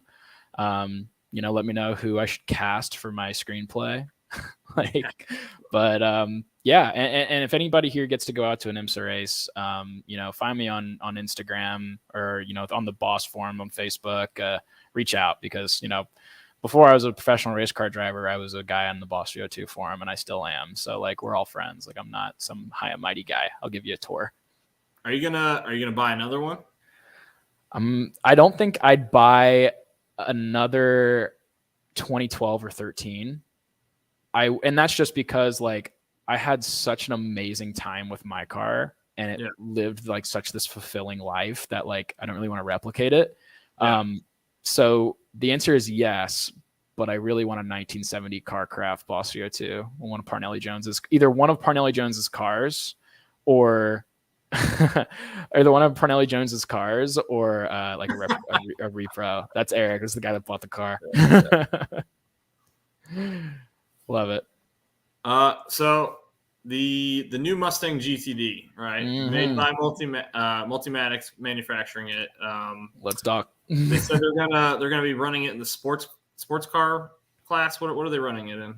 So the there's two different cars that I know about. There's three cars. There's the Mustang Challenge car, which is not a GT4, but it looks like a GT4, and that's running the IMSA Mustang Challenge.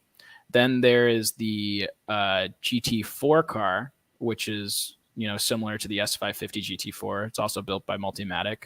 There's the Dark Horse R, which is the equivalent of the Boss 302S, which is a track day car for people who want a numbered track day car. And then there's the GT3 car. And then the street counterpart for that is the GTD street car, which, if you remember what I said about why we were given the Roadrunner engine, there's a reason why that GTD car is built so crazy. It's because they wanted to run it that way in GT3. So pretty tricky. So I mean, what kind of cars will that car be running against? It'll run against the Lamborghini Huracan. It'll run against the AMG GT3 Mercedes. It'll run against the Ferrari 488, I believe, if they have a GTD spec. I know they have a GTD Pro spec for like Le Mans or GTLM. It's not called GTLM anymore, but it was in that class. It'll run against the 911R, not the RSR, just the 911R. So all the GT3 cars that you see in IMSA. Man, I'm wondering. I mean, it will win. I want to know what the weight is. I just want to know the weight. I want to know. I think it. Oh, what's the? I mean, we could probably figure that out pretty quickly because it's going to be within a certain percentage of all the other cars. Okay. Because that's how IMSA balances their BOP. So, I'm sure it'll weigh probably like 2,800 to 3,000 pounds.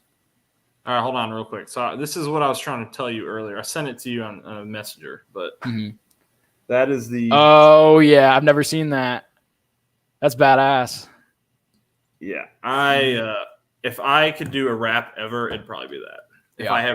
I'm not a rap guy, but if I ever did, that'd be it. That's beauty. Mach E. So it would be a cool blueprint. But maybe after I explain this, like you'll kind of see like where Ford's going with it.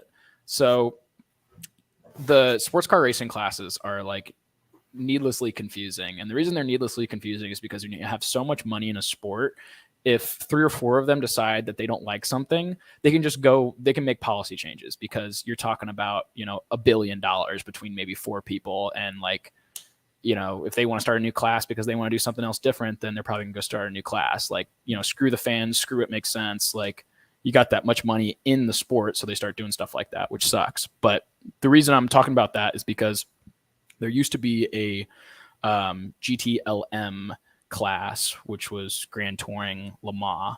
And that was the cars that you'd see like the Ford GT and the 911 RSR. And if you're familiar with the 911 RSR, that car is not a 911, and it's certainly not a 911R, which is the GT3 car. And that's because in GT3, which is an international homologation spec, you are not allowed to change the running gear position based on the street counterpart, and you have to run the street chassis. So in GTLM, you can change everything. Like the 911R is the same as the street car. It's a rear engine car, with wherever they put the transmission on it. Like it's the same wheelbase is a bit different, but it's pretty much the same chassis. It's a lot closer to the street car. So then the GTLM class is like, screw it. We're going to put the engine somewhere else, and we're going to put the transmission in the front, or we're going to put rocket boosters on it or whatever. Like, so that's why like those cars were able to do that. That's why the RSR is so crazy, because that's a mid-engine car. The car sits, in front of the rear axle. It's inside the cabin. It would be where the rear seats are on a normal 911.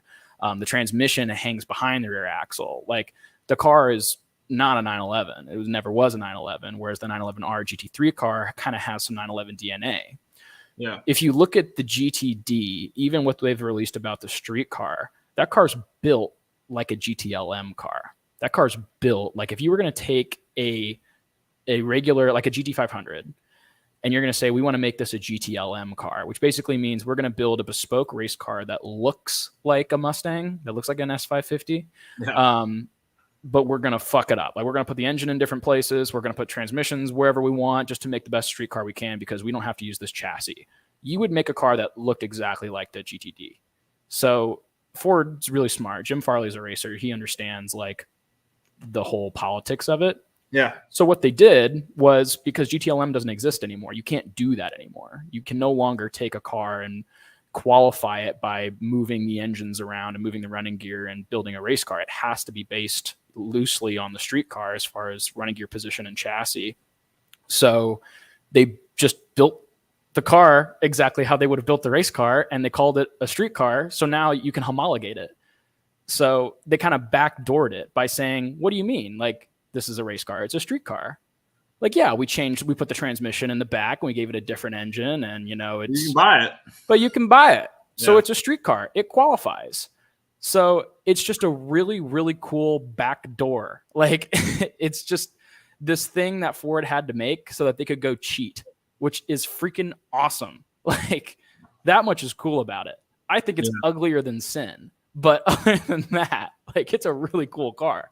I'd love to see one in person. I just feel like that'll never happen unless I get really lucky. If you go to an IMSA race, there'll be one there. Ford brings a booth. Well, after coming to VIR, I definitely want to bring my kids out there for some race of some sort. Yeah, I absolutely should. It's paradise. Love VIR. Yeah, so it's like the Multimatic thing. So Multimatic built the Ford GT. The Multimatic built the 302R. Like Multimatic is basically like to Ford as the Skunk Works are to Lockheed Martin. It's like the outsource guys that they use when they want to go build something that's going to win a race. So like you were saying, like that's a Multimatic car. Well, like Ford GT is a Multimatic car, like Ford GT. Okay. Well, this might hurt some feelings here. Yeah. My question. So is Multimatic, have they taken the place of Shelby? Like, but by that, what I mean is Shelby now seems to be more of it's a very powerful car. It's a very capable car, but it's not a purpose-built race car anymore, right? That's what Shelby used to be. They used to build the race cars, right? Yeah. I think it would be more akin to like Cobra, like SVT Cobra. Like you remember like the first Cobra R, like the notchback. And like everybody knows the Cobra R from 2000. It would be like that. Like Shelby post S197 2007 GT500 was just up badged. Like that's just like, we're going to take the old man's name and slap it on our highest trim and, run off that. So I think that's a good comparison. It's just, it would be a better comparison to like SVT Cobra, like than it would be to like modern Shelby. Okay. Yeah. But yeah, I was comparing it to the old Shelby. Oh yeah, then yeah, for sure. Yeah. Like the GT350 from the 60s. Back in the day, Yeah. Oh yeah, that's pretty much exactly what they would be. And they're based in Canada, and they build really cool stuff. Like they're really good at what they do. Like they're multi-time Le Mans winners. Like if there's anybody who's going to build something for you, like it should be Multimatic. Like the GT40 that everybody loves, like that wasn't built by Ford. It was built overseas by Lola in Britain. Like they used Ford's wind tunnel in their R&D, but like it wasn't put together by them, and it wasn't designed by us. It was designed by Lola. Like go look up a Lola 60s Le Mans car, like 1959, 1960 car, and it looks exactly like the GT40. Like we've been doing this for years. Yeah. I actually saw a funny video. I think it was, I don't know what it was on Instagram or something, but it was like a Ford dealership somehow got a Ford GT in, and they had to fly in from Canada, the engineer, to come look at it. Yeah. That's pretty crazy. Imagine being that guy. Yeah. Yeah. So the GTD car, I know that you're going to get, it's kind of like the same buying process as the Ford GT, where like you have to submit a video, or you have to submit like a why you should allow me to spend $300,000 of my dollars claim. But I mean, those cars are great buys for anybody that can get them, because they're going to appreciate like crazy, and nobody's ever going to drive one. You're never going to see one on a track, which sucks. But like, if you want to see one on a track so bad, come to an IMSA race and you'll see one get put into a wall. Like it's going to happen. So, but it won't have the blower. The GT3 car does not have the blower. Oh, the GT3 does not have the blower? No, the GT3 car is like the racing version of the GTD car will only make like 500 horsepower. Okay. Yeah. So it's just a 5.2. Is it a cross plane or flat plane? It's cross plane. Okay. So I'm like a voodoo hater. Like I love that it exists to an extent, but like the problem with like voodoo people and GT350 people is they think it's better than a Boss 302. It's not. Screw you. I don't care about your independent rear suspension. Like the Boss is more special. They made 15,000 of your cars. Boo-hoo. But what else with the Voodoo is there's a reason why the Europeans never built a flat plane V8 over 4.8 liters, is because it's not harmonically sound. Like the car, like the engine will literally shake itself to death, which is what happened with the oil filter failures with the early GT350 models, where it was resonating so bad that the oil filter would back off and the whole car would catch on fire. And what happened was with the Ford engineers is they got a 4.8 liter 458 engine and reverse engineered it, or sorry, 4.5 liter 458 engine. And when they reverse engineered this engine, their marketing department came back and said, you can't sell the American muscle car buyer a V8 that's less than 5 liters. They won't buy it. And the engineers were like, if we make this engine over 5 liters, it will explode. Like it will kill itself. And basically it was this fight between marketing and the engineers, and marketing always wins because marketing sells. So that's why the Voodoo is 5.2 liters. But when you actually put it into a race car, it doesn't have a flat plane in it. It has a cross plane. The GT350, the GT4 car, which looks like the GT350, was a cross plane. It was a 5.2 cross plane. It was the Illuminator. When it actually comes down to it and you actually want an engine to perform, you put a cross plane in it. Have you ever driven one? Yes. Okay. They're fantastic. I've driven a 302S, I've driven a 302R, and I've driven the GT4 car, and they're all fantastic. Have you ever driven just the regular 350? Yes. They're also fantastic. Like, it's a great car. Like, it was a sneaky fast car. Like, you know, like we did an on-ramp pull, and it was like 130 miles an hour. And the transmission's great because we didn't get the Tremec, and it has the Tremec, and like, so good. When you had your Boss, what mod did you do? Any trans mods? No, so I got an MT82 that was like, and Eric can comment on this. I had no problems with my MT82. Yeah, like, they're hit or miss. Like I've had no problems with mine. Everybody else, I thought you were with the lockout. You didn't have a short throw or anything in it? Didn't have a short throw. I did get locked out every now and then, but like, you know, I didn't have the blowfish bracket. I didn't have any synchros go out. So like, yes, like, you know, I would get like high RPM lockout because I was revving it out all the time, but you know, not as bad as everybody made it out to seem. Like I thought it'd be dropping synchros and doing all this stuff, but yeah. Mach E, have I driven the Dark Horse? I have not. I haven't even seen it in person. So there was the Mustang event in Charlotte. I missed it. I wanted to go so bad. Me too. I missed it. And so no, I haven't even seen it. I've known about it for a while. Like my Mustang buddies, like we're in a group chat together, and they always try to get information out of me about what I know. And I've known about the twin throttle bodies for a while. I've known about the Dark Horse for a while. I've known about the GT3 program for a while. I had no idea they were making this GTD car. Like I found out when you guys found out. So, well, I think I'm wondering if they meant to release it on Friday, or if they did it in response to the leak. So that dude in blue is a buddy of mine. He's a big Mustang YouTuber. You probably know him. I've seen his channel for sure. I just watched one of his videos where he said that they posted it in response to the leak. Yeah, well, it makes sense. What Pink's Garage, what Calimer stage do you have? Do you have like I don't know what it is, like the Calimer soup is like just the oil, then they go up to like stage 2 and stage 3? I've got a stage 3 in my garage that I have not so I don't think I ever told you this. I have a wall. A lot of people in here give me shit for it. I have a wall of Boss parts that are just sitting there that are not on my car. So I have I've got a one-piece drive shaft. I've got a Calimer Stage 3 with every option you can put on it, including the 26 spline. Yeah. I got it for a hell of a deal. And it came with a RX T-clutch, brand new. I've got the what's the name of the BMR safety loop. What else? I've got a center force throwout bearing. I need to get a Ford one. I don't want that one anymore. Yeah. It's a one-piece drive shaft, and there's other things I'm missing, but I've got more in parts for my car just sitting there than I'm about to spend on my new project car that's coming. That's hilarious. Do you have any problems with the Pinks? I can't believe that you're getting lockout with stage 3. That sucks. Did you have crankshaft positioning sensor issues? I have not, but I've never it's not on my car. It's sitting in I have the stock transmission on the car still. Oh, okay. Tons of them. Like I would get misfires all the time from that thing rattling around. Really? Yeah.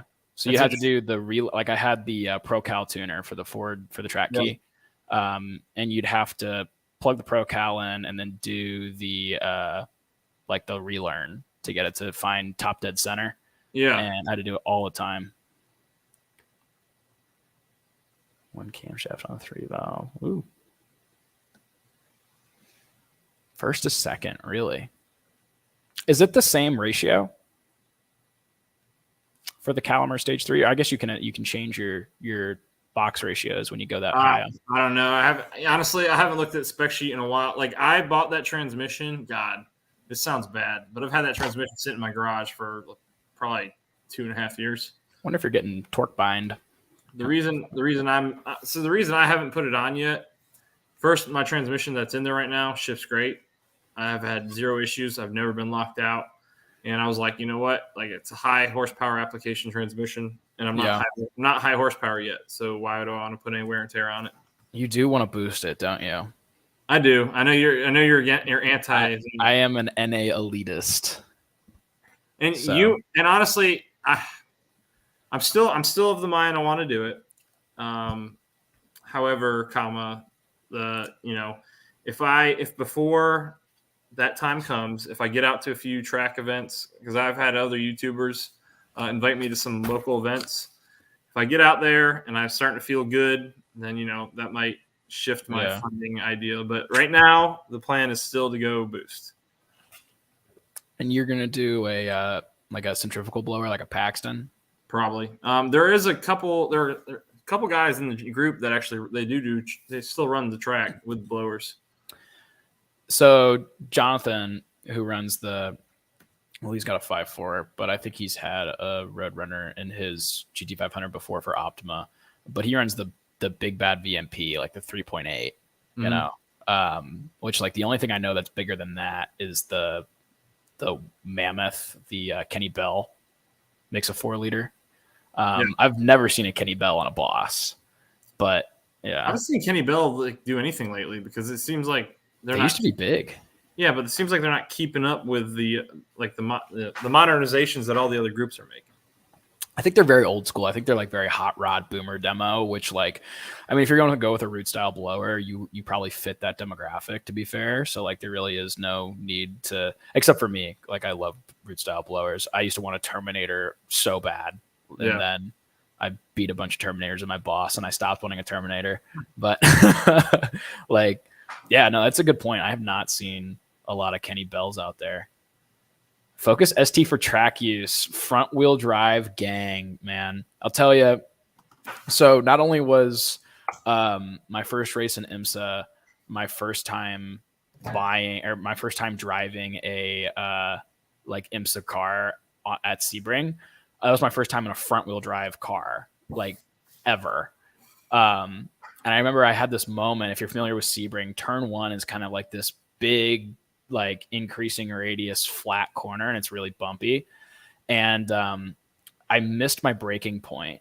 And the way you're supposed to take that corner is you're supposed to put your driver's left door mirror, like right on the concrete. Mm-hmm. And I was a good, 2.5 car lengths out from that. Like I missed this apex by 25 feet. Oh boy. And you're going about $115 through there in a TCR car. And you're just, so I've got way too much angle. Like the back end of the car came around, and I'm about to basically back into this tire wall at 115 miles an hour and get out and run to Cuba. And you remember you're driving a front wheel drive car and you're like, oh yeah, I'm just going to hit the throttle. So I just kicked the gas pedal through the firewall and the car went zzz, and it corrected itself. You could feel it pulling, correcting the angle. And then it still had a good amount of angle and it was sliding towards the wall. And then once the concrete ended, it clipped the dirt and the whole car went and sat and just kept going. And a bunch of fans came up to me after and they're like, you need to change your pants, I bet. And I'm like, sure do. How's it going, man? It's going pretty good. I would love to get on that track, but I've never been to that one. Oh, Sebring's great. Yeah, A lot of I've only history. been to the tracks up in Washington and Utah What's in and Utah? Oregon. Utah was Miller Motorsport, Mhm. but I just did that for STOA Very cool. when they were That's- still doing that when I bought my ST. That's one of the one things I regret is that I got my boss so late in the game. Of course, I didn't have the cash for it back in 2012 anyway, but because I just graduated college. Track And, attack. that I never got to do that. Like I still got I got the owner's pack. I got the little stupid piece of paper with gloves saying here's your ticket. But so a buddy of mine, one of my best friends, just bought a Mach 1 used, and he gets to go to I don't think it's called Track Attack anymore. But I thought it was only original buyers for the boss got to do Track Attack. So I guess they changed it because he's got it for free. Well, and maybe I wonder if it's attached to the serial number. It usually is. That's So good. if it's never been used, So if it hasn't been used, you can use it within a certain amount of time. Like when I bought the ST, I had just over a year to use it. Gotcha. And so if I had not signed up for the date I got, then I wouldn't have been able to do it because I did it right at the end of the season. But that was fun. Miller Motorsport's nice, but I love the Ridge. It's one of my favorite tracks down there in Washington. Very cool. Pacific Raceways was my home track before I moved, and it's the one thing I regret about moving is I lost all my tracks. Where are you located now? I'm in Alabama. I don't have one that's a half an hour away anymore. Yeah, but you've got Barber. I've got Barber. I've got Atlanta. That's not too far. Atlanta's about 4 hours. Barber's about 2.5. Yeah. And then I've got what's the one up there by the Corvette Museum? Is that part of the drag strip? No. I don't know. There's one by the Corvette Museum. I don't remember the name of it, but they run some open days sometimes. The track days are getting expensive. Yeah. I've paid a couple, $500 plus for a track day before. That's crazy. But I went to performance driving school in Pacific Raceways. It's really what was it? Their own school, like it was Pacific Raceways sponsored school? No, performance driving school is their own. They pay to use the track, but it's been there for a very long time. And the movie, what is it, The Secret to Driving in the Rain, or Art of Racing in the Rain. Yeah, a lot of the background from that is from Pacific, even though he wasn't actually there filming. Yeah, and the instructor at Pacific was one of the guys in the film. Was the real guy. No way. Don. Why can't I remember Don's last name? Because I'm old and I forget things. It was funny. So that movie, I read the book before. Book's better. Yeah. Well, so the book was great. The book was written for racing enthusiasts, and then they adapted it to a movie, and it became this romantic, human interest story. And I'm like, I just want to hear about your race cars. So the book was better, and Don admits it too. He's like, the book was better, but his dog, when I first met his dog, there was the dog from the book. Oh my gosh, no way. Yeah. And then he's no longer with us, unfortunately. He passed, but he has a new dog that looks just like him. Oh my gosh, Nate, that's a good looking car behind you. Yeah. Oh, it is. Oh, I miss it so bad, man. Don't do that to me. It's my first ever Mustang. Oh my gosh, welcome. You'll get another one, Kyle. I know. I'll have maybe in 10, 20 years we can hop back on. I'll have my 1970 Carcraft Boss parked behind me. Oh, wouldn't that be nice? Yeah, I'll be in a shack though. I'll have to sleep in it. But I saw on a marketplace. I saw on a marketplace for $170,000. That's actually not bad. It's not bad at all. One sold 6 years ago at Meekum for $220. Yeah, probably be $520 now. If you want a real one, yeah. But I'll concede and I'll just get a really good reproduction. I don't have a boss, so I've just got a little GT. Yeah, it only makes 900 horse. Oh God. But it's mainly drag strip now, and in fact, it's only drag strip now or track use only because it's not being a road car anymore. Is it a stick shift car? It is. You're not running the MT82. You got the Calamar Stage 3. I have the Calamar Stage 3. Yeah. What'll that hold? What's that good for? Yeah, It'll hold the horsepower no problem. It's the torque, and my torque's only like 665. Are you turbo? It's a Whipple. It's a Whipple, and you're making 900 to 665 on torque. Yeah. I thought the torque curve was a little bit higher on that. Torque curve's higher if you've got the truck cam in it. Gotcha. If you have the truck cam in the 5-liter, your torque goes up to about 800. Did you change did you put cams in it? No, I did not. It's the stock engine, completely stock lower end, heads, everything. So our stock cams, I mean, especially the Boss, but also the Gen 1 Coyotes have a ton of overlap. Like if you guys have if you guys have seen like the cam specs on like stock cams, like we have the VVT, which is why they don't lope, but like you've seen the guys that have VVT lockouts, like there is a lot of overlap and like lift and duration on these stock cams. Yes. Which is pretty cool. I don't know if people know that. But I don't have the lockout, so. Oh, okay. I'm running the VVT, it's tuned down to only be around 900. I am at a 4-inch pulley on the yeah. So it's as low as we could get it. And I still have to run E85. It's on E85? Oh, yeah. Oh, yeah. You can get E85 in Alabama? Yeah. I've got 2 stations near me. Oh, that's nice. Is it quality 85 or is it 70%? 83 is the worst I've tested it. That's great. The worst I've gotten on a test was 83. So not bad. Some of the best I've used other than I used to buy when I was running E50 in my Focus before. I bought it as E90 in the 55-gallon drum. So love that. Because I couldn't get E near my house in Washington State. There's like one, not including the base, there's one place to get it in the state. Mm-hmm. And it's too far away. Oh, shoot. Yeah, you got to go out there with the truck, put a 55-gallon drum in the ST and fill it up through the trunk lid. I use the truck for that. There you go. Take the trailer. Maki, how do you make the Boss lope? Glad you asked because I went down the rabbit hole with that. So there's a couple different ways. I'm going to start from the worst way to the best way. So there's the worst way is the Ghost Cam tunes from Lund. So everybody knows them. Okay. Like they're on every like Instagram high schooler build. Like it's not good for your motor, and they basically just kind of ghetto rig the VVT and they drop the idle RPMs by 200 RPM. So that's the first way you could do it. If you can find an old N gauge and get a Lund tune, they still make them. So the second way to do it is with HP tuners. HP tuners will retain your track key function. And if you all you have to do is drop the idle RPM by 200 and it'll chop pretty good. It'll sound about as good as it would for a Lund tune. But it's better all around for your engine. It doesn't change anything in the RPM line. You'll run a little bit hotter because you're, putting a lot of fuel in it. You're dumping the RPM and it might, lurch it at starts.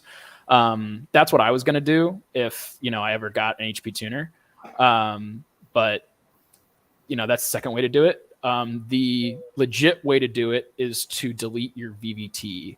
So the VVT are the actuators at the end of your intake and exhaust cams on the front end of your motor. And MMR will actually sell a delete kit for those, which just turns them into like a traditional cam sprocket that you'd find on a 3-valve. To do that, you actually have to change the timing change, and you have to while you're in there, you should change the spring guides because that's a weak point for the Coyotes. So basically, you're pulling the entire front cover off the motor. It's an engine out deal, and then you have to tune it on a dyno. But if you look up, there's a really obscure video out there that I'll be sure to post in the Boss forum of a Cobra Jet absolutely laying hate, just chopping like crazy, and that has the VVT actuators deleted with the MMR kit. But it'll do all of that with stock cams. There's no need to go to comp cams and have them custom grind something like 200 over for you. That's crazy. Like like I was saying, like there's tons of overlap on our stock cams, even more on the Boss cams. So all you have to do is turn that VVT off, which is on there for fuel regulation purposes. It'll just get you better gas mileages. And, if this is your fun weekend car, you probably don't care about that. So those are the three. What's that? Right. Yeah. It's I get about 8. My car gets about 8. Did I run straight premium fuel in your Boss when tracking, or did I add octane? So when I was at the track, when I could afford it, I would use 98, which was the pump gas at the track. I used it because it was the lowest octane that you could get at the racetrack. That was race fuel with no ethanol. So racing fuel, like from a Sunoco pump, it was like, I think $12 a gallon at the time. Crazy expensive. Car runs hotter. These cars like running hot. Runs a heck of a lot better. I ran water and distilled water in my radiator all the time, except in the winter.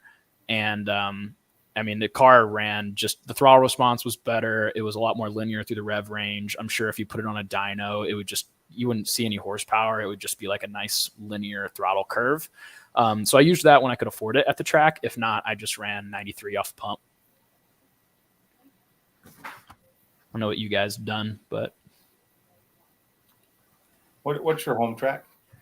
So my home track, I would consider my home track Hallett in Oklahoma. I spent the most time there. I'm from St. Louis, Missouri, so my geographic home track is Gateway. And then here it would be VIR, where I live in Charlotte. Oh, okay. Yeah. Yep.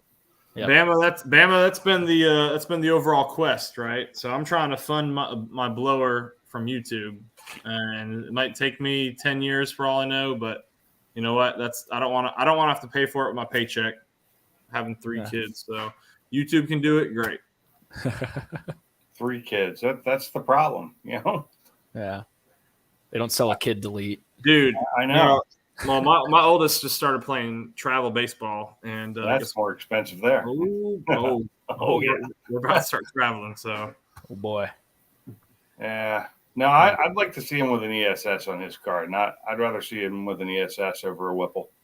Oh, Colton. So this guy, Maki Mock, his name's Colton. Hey, Colton, have you gotten your car back yet? His car.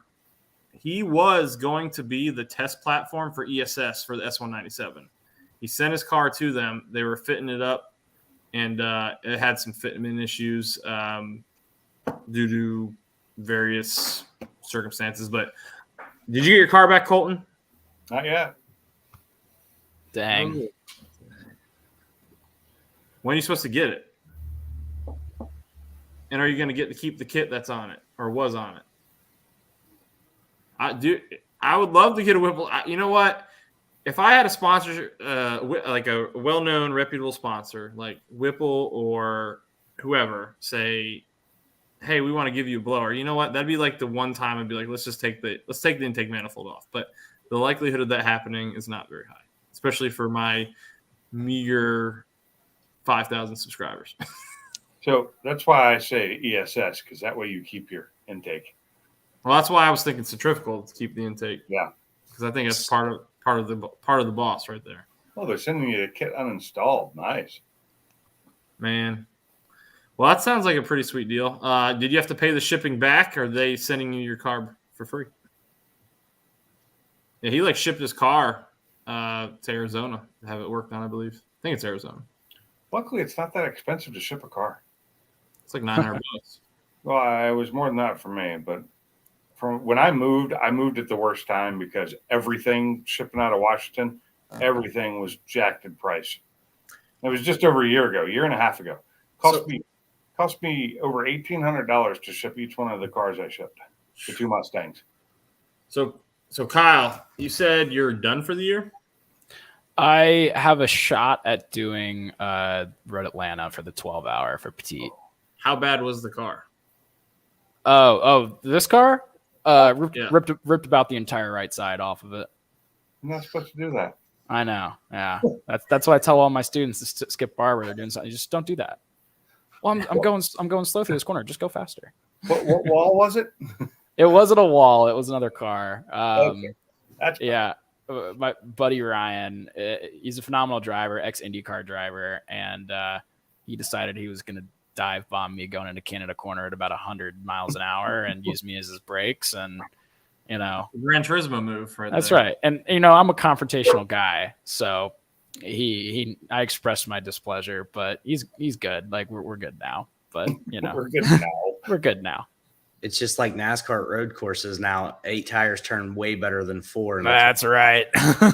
Why would I use my brakes when yours are perfectly fine? Yep. Get my dogs in. Let me ask you so if you went to the track and volunteered, if you were to do it again, or maybe you do it now, how do you get started? Like even go race at all, just for fun as a novice? My home track's 45 minutes away. It's Watkins Glen. Yeah. So like, where do you even start to look to try to figure out? Because I'm sure I have no experience other than I went and did drive the Glen. So I've got to drive around it behind the pace car, which disappears after you start. Right. So you get to basically free run the track, just don't pass other cars for 3 laps, and then you're done. So it depends on your comfort level. A lot of people, they're just like, I just want to get on track and drive at my own pace. And if you want to do that, best way to do it is, Facebook groups for Watkins Glen track days. Okay. Ask questions. Everybody wants to help you because, this is road racing is hyper niche in the United States. So everybody wants to help you. Like there are no stupid questions. Just don't call track day driving racing. That's like a pet peeve for some people. No, HPT, man. Yeah, HPT. But another option is, go to a school and I coach for Skip Barber and, it's $5,000 to do your basics, which is a lot of money. But at the same, I went to, when I did my racing school to get my SECA competition license, I picked the cheapest school in the country. I drove to Houston, slept in my truck, loved that thing. And, did a racing school where I was able to rent a car and it was like $2,300 and you don't get a whole lot out of it because I already knew how to drive. So it's just like, how can I fast track my license? But, there's sweet spots there. There's always ways that you can get in for, doing it for cheap. But finding resources, you always want to, I would start, you own one of the best track cars ever made. And if you're comfortable driving it on track at your own pace, if you look up, track days, Watkins Glen, I'll put some links in the chat here for track day databases and resources. All right. That'd be great. Yeah. So that you guys can find it. Because not a lot of people have the answer. The only person that I've talked to is a guy I work with. He actually has an RX-7 he tracks, and he's got a Saab that he tracks. And links in the chat are going to stop working here soon. Okay. Let me tell you what, Matt. At the end of the month, they're going to cancel. Links in chat won't work anymore. Matt, I'm going to DM you this on Facebook if you can post it for everybody. Oh, shoot. I got to open another Chrome window because I don't think I have it on this one. Hold on.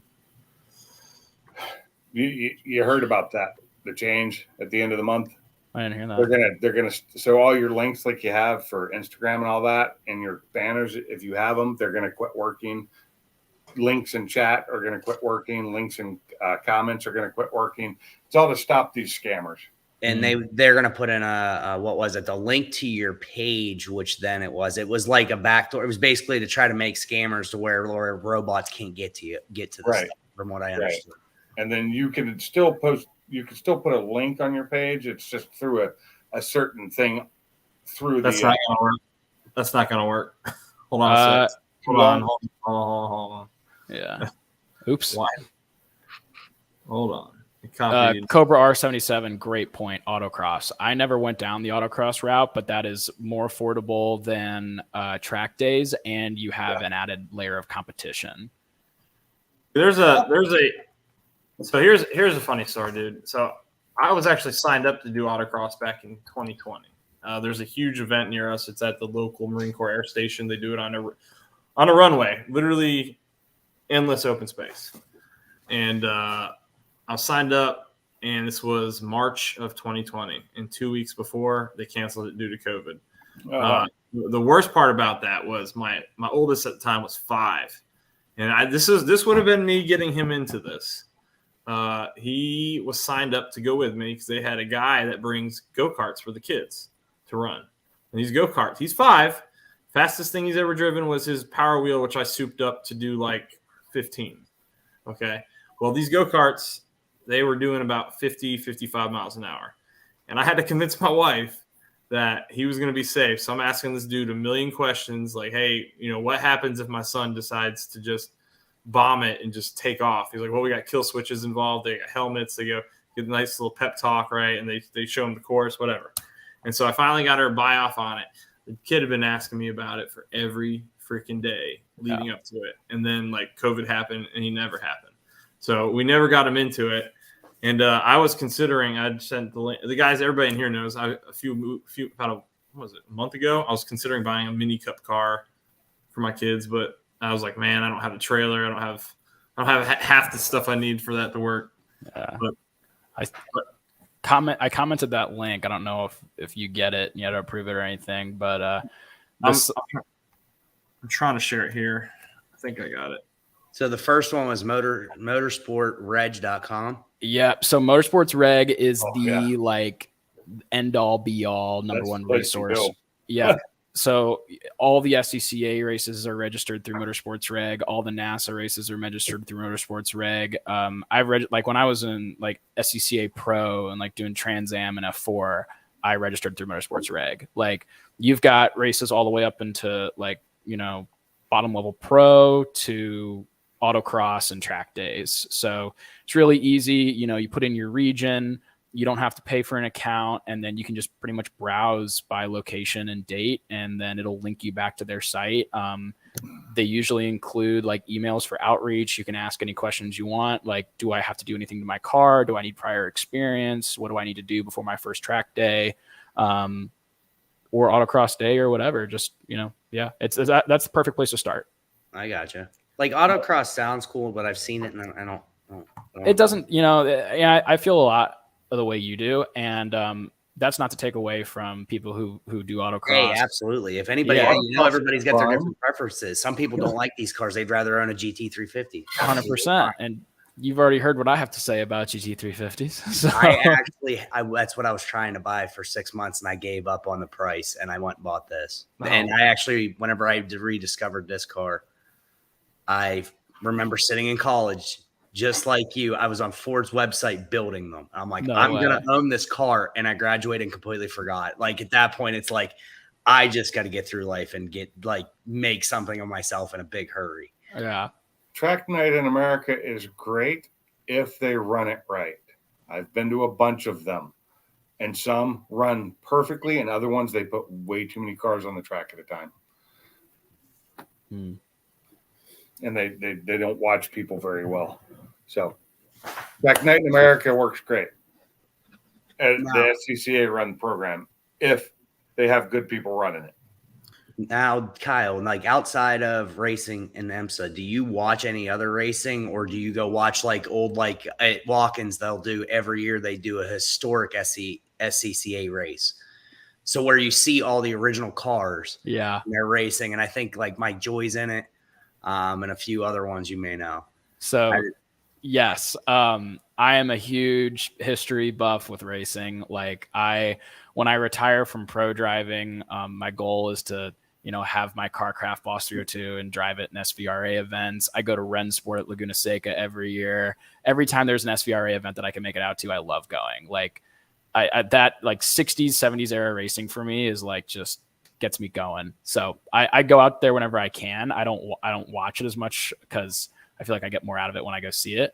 I don't watch IMSA because I'm in IMSA, and if I'm not driving in it, I don't really want to see it. Like it's kind of like ticks me off. Yep. So it's kind of like the mechanic. I like working on things at my house, but the mechanic doesn't even want to touch his own car. Right.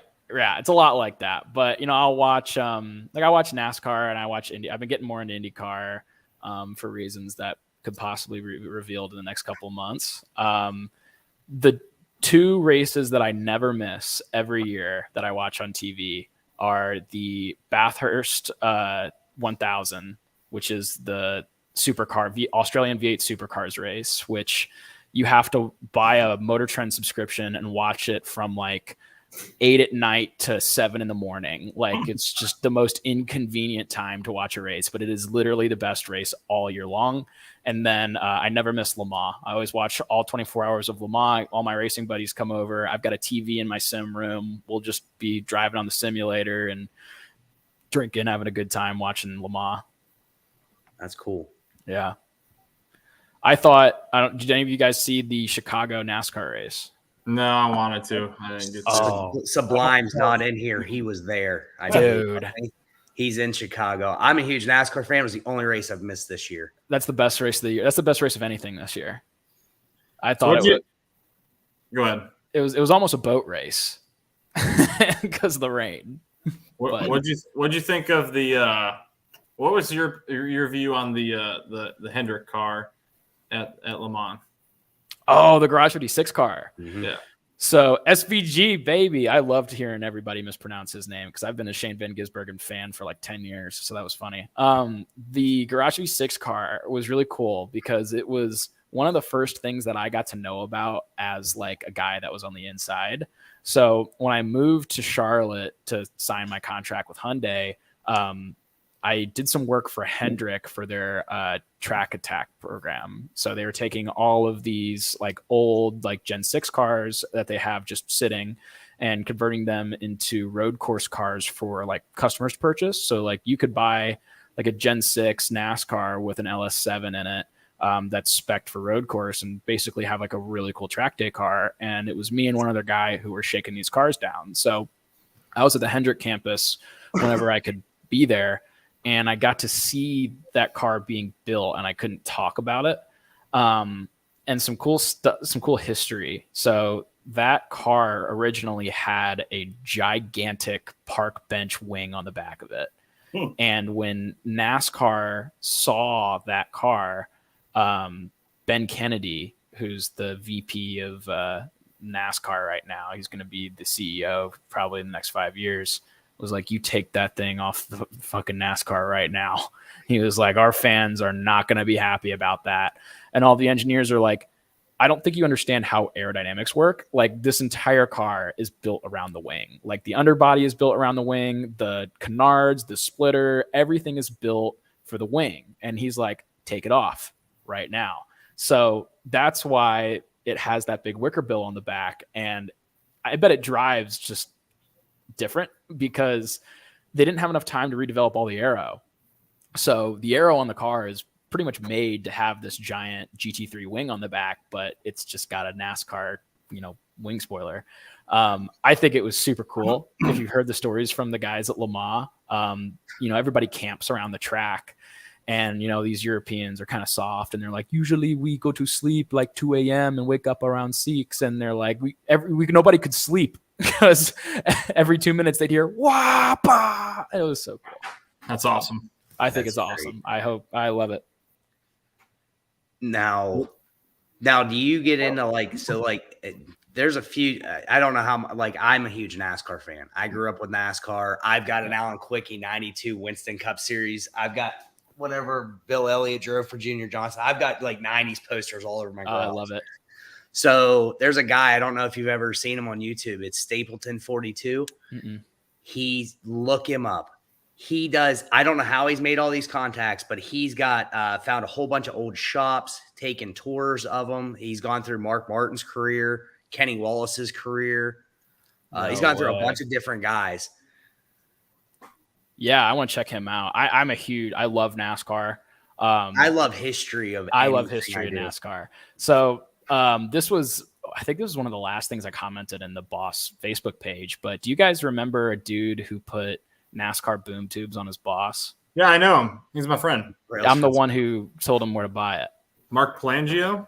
Yeah. So he was wondering, he sent something in that post. And the only reason I knew this is because I wanted to do the same thing. And there was a guy called Dr. Gas who built the exhaust systems for the Mark Martin car in the 90s, the one that sounded like absolutely insane. Yep. And if you go back and you listen to the broadcast of qualifying the first time they had it on the car, and this was the SP2 era, so those engines are making 900 horsepower, they're doing 220 miles an hour, like these cars are evil. And the commentators are like, this car sounds crazy, like what the hell's going on? And it was because of this radical new exhaust system that he built. It was the NASCAR boom tube, and he used to sell them. And I'm like, dude, if you can find a NASCAR boom tube and put it on a Boss 302, it's gonna be the coolest thing ever. And I sent him the listing for it, but it was never active. It's just had all the CAD files for it. And I'm like, I don't know where you're gonna find one. I'm like, I'm in Charlotte, I could pick something up and ship it to you, but here's the CAD file if somebody can fab it up for you. So I don't know how he did it, but he did it, and it's super freaking cool. I know how he did it. So I talked to him a lot, and he's actually got it for sale now because he sold the car. He had the car for a couple months, sold it, bought a Viper, a 99 Viper, maybe 95. Anyways, but he's got it for sale for the price that it cost him to do the install, and not including the fab work. I don't think. All I know is it's way out of my pay scale. It costs as much as a blower cost. Holy cow! Yeah, but it was gnarly. And I'd love to have it. Actually, it's funny because he did it, and I had for like a whole year. I think on the channel, you go back to old broadcasts, I had a Fox body, and I was talking about ways I can make the Fox body unique. And I have an extra Boss mid pipe. And I was like, man, that'd be sick if I could put a Boss mid pipe on the Fox and then basically get a set of NASCAR boom tubes to weld out the side of the, of course, it's a crazy amount of custom fab there. Right. But that'd be sick. It'd be crazy.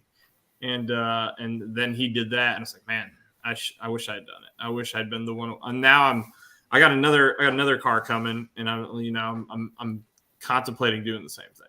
There's a guy on YouTube. This is like a 10-year-old video. I think the YouTube channel is called the Mustang Shop, and he put an SB2 in an S197, and it's like one of the only S197 swapped like NASCAR swaps that I know about.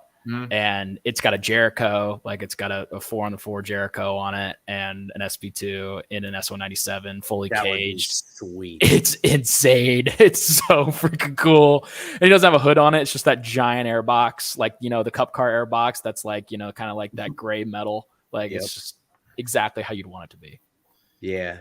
Like if you're so you live in Charlotte then, correct? Yeah. So I was down there I went to North Wilkesboro for the All-Star race. Cool. And then we left and went straight to Charlotte for the Coke 600. Oh, that's a great day. So my aunt had been watching NASCAR since the 80s, and she had never in all of her time, they went to 2-3 races a year, and never at one point in time did they ever go to one shop. Well, my uncle passed away in March. He was supposed to go. So it was like the first trip she got to go without him. And it was kind of rough for her, but I was like, we're going to all the shops, and she never went. So we went to all today's shops. The only one we missed there was one we wanted to go to, but we actually, because of Stapleton 42, I was able to find Roush's old original shop, which is SRI Performance in Mooresville. Yeah. And then next door is Penske South. Right. Which I forget what it is now. And then across the road is the North Carolina Auto Racing Hall of Fame, which I recommend anybody to go to. That place is that's where all these posters came from in the garage. I'm like, dude, these posters are like from the 70s and 80s and 90s, and I didn't think I'd ever see these again. I just started buying everything I could find. If you want to, burn an afternoon, go to Facebook Marketplace and set your zip code to 28202. That's my zip code, and just look at all the cool stuff. Like sheet metal, old parts, rolling chassis. Like, man, this place is paradise. So. Yeah. Now you were talking about them having the old Cup cars, like you can get an old Cup car with an LS in it. Swap. Did they have one? Do they have one of those in Hendricks Museum? Because there was a car there that it was talked about, and it was sitting there, and it just had an LS in it. I bet they do. LS swap, so that might have been it. I don't know. So they had 60 cars. So the reason they did it was basically like they just want to make money on the back end. So when NASCAR came out with the new car, you're not allowed to build your own cars anymore. And Hendrick was one of the main guys that did that. So now they've got all these cars that are out of homologation that they can't use. They're not running an ARCA program or anything like that. So it's, these cars are essentially just scrap metal. And they were like, what are we going to do? How could we get any money for these? And they had 60 of them laying around, and they were like, okay, we'll give you 3 different engine options, and we're going to convert them into track day cars. And they sell for anything from $180,000 to $220,000. And when I was with them, there was 30 left. I doubt there's any of them left now. Okay. Yeah, they're probably all spoken for. If anybody ever has a chance to go to Hendricks campus, oh my God, it is like a car lover's dream. He has so many buildings. It is ridiculous. The entrance that you take, like the back entrance when you go by Exalta, did you see like the track and like where all the pit crew trains? No, I didn't. It's like the high school. It's like a high school running track and turf. Like it's a little football field. Oh, that's what that is? That's what that is. It's where the pit crew I didn't trains. know what it was. I'm like, what is that? Do they Yeah. use it to run relays or something? Yeah, that's where the pit crew trains. So like the pit crew, like over by, it used to be the old R&D shop, which is where the track attack shop is now. It's right in the back corner. And it's right next to like the false pit wall where the pit crew actually practices stops. And then when they're not doing that, like they have outdoor workouts, they've got like a turfed track where they do like weighted sled pulls. Like they train like a football team. It's so cool. That's hilarious. It's dope. Yeah, I love it. Well, they say a lot of the pit crew guys are all like guys that went through college football but didn't make pro. Yeah. And, cross play, you name it, they got them. They go find what should have been professionals and then give them a second chance. That's a bunch of our IMSA guys too. And, the Hyundai team that I tested for this year, they're actually connected with a really cool charity called Operation Motorsports. I was telling Matt about this. If any of you guys are veterans and you have any kind of disability, you can reach out to these guys and I can forward their contacts to Matt, and they get you into racing. And we ran a full veteran pit crew of all, partially disabled veterans, guys and they're not like, oh, this is going to be fun, we're going to put you in motorsports and you sit there with a radio. Like, no, these guys are changing my fucking tires. Like, that's cool. It really, really cool. An awesome cause. And they do a race for international heroes over in Silverstone, where they have like the RAF and special forces veterans from like all across the world come out. And it's just one of the coolest events in the world. I really hope to go sometime. That's another $30,000 that I got to raise. So, yeah. Yeah, they do have a good program. I've heard about that. Yeah.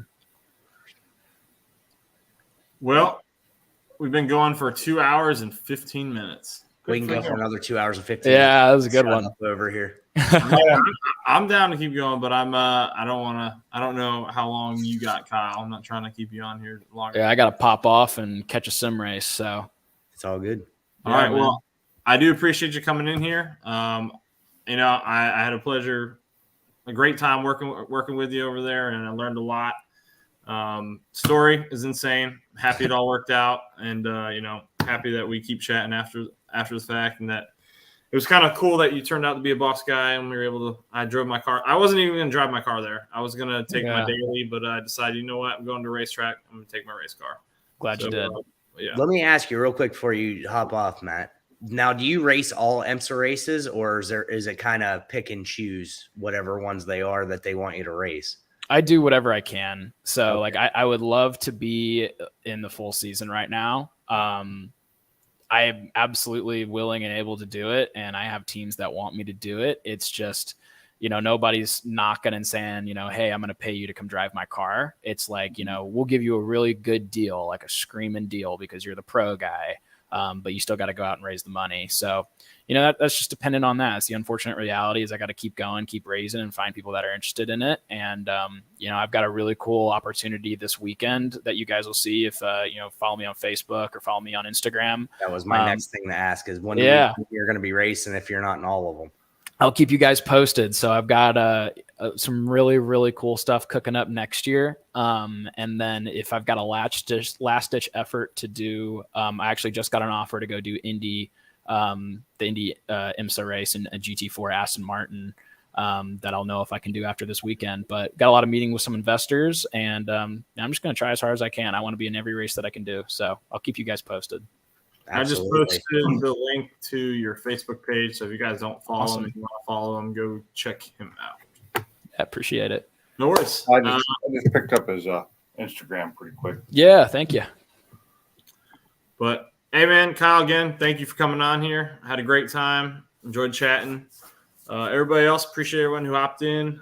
You're going to post this, right? Because I didn't get to watch the first half. Yeah, you should definitely watch the first half. And, were you here for the story itself? No, I missed it. When you started seeing me typing in chats when I came in, because I totally spaced things and was watching TV with my wife. No, you're good, man. But yeah, this is a good one. And I again, thanks for coming in here again, Kyle, and sharing it. Absolutely, guys. Everybody in the chat, everybody that's on here, I had so much fun. I will definitely come back on whenever I can. I enjoyed talking boss and talking racing, talking Mustang with my boss family. So you guys are all friends anytime. All right. With that, guys, I'm going to go ahead and end it. It is late, and I'm making lots of noise, probably keep my wife up. So, Probably. everybody, I'll catch See y'all y'all. later.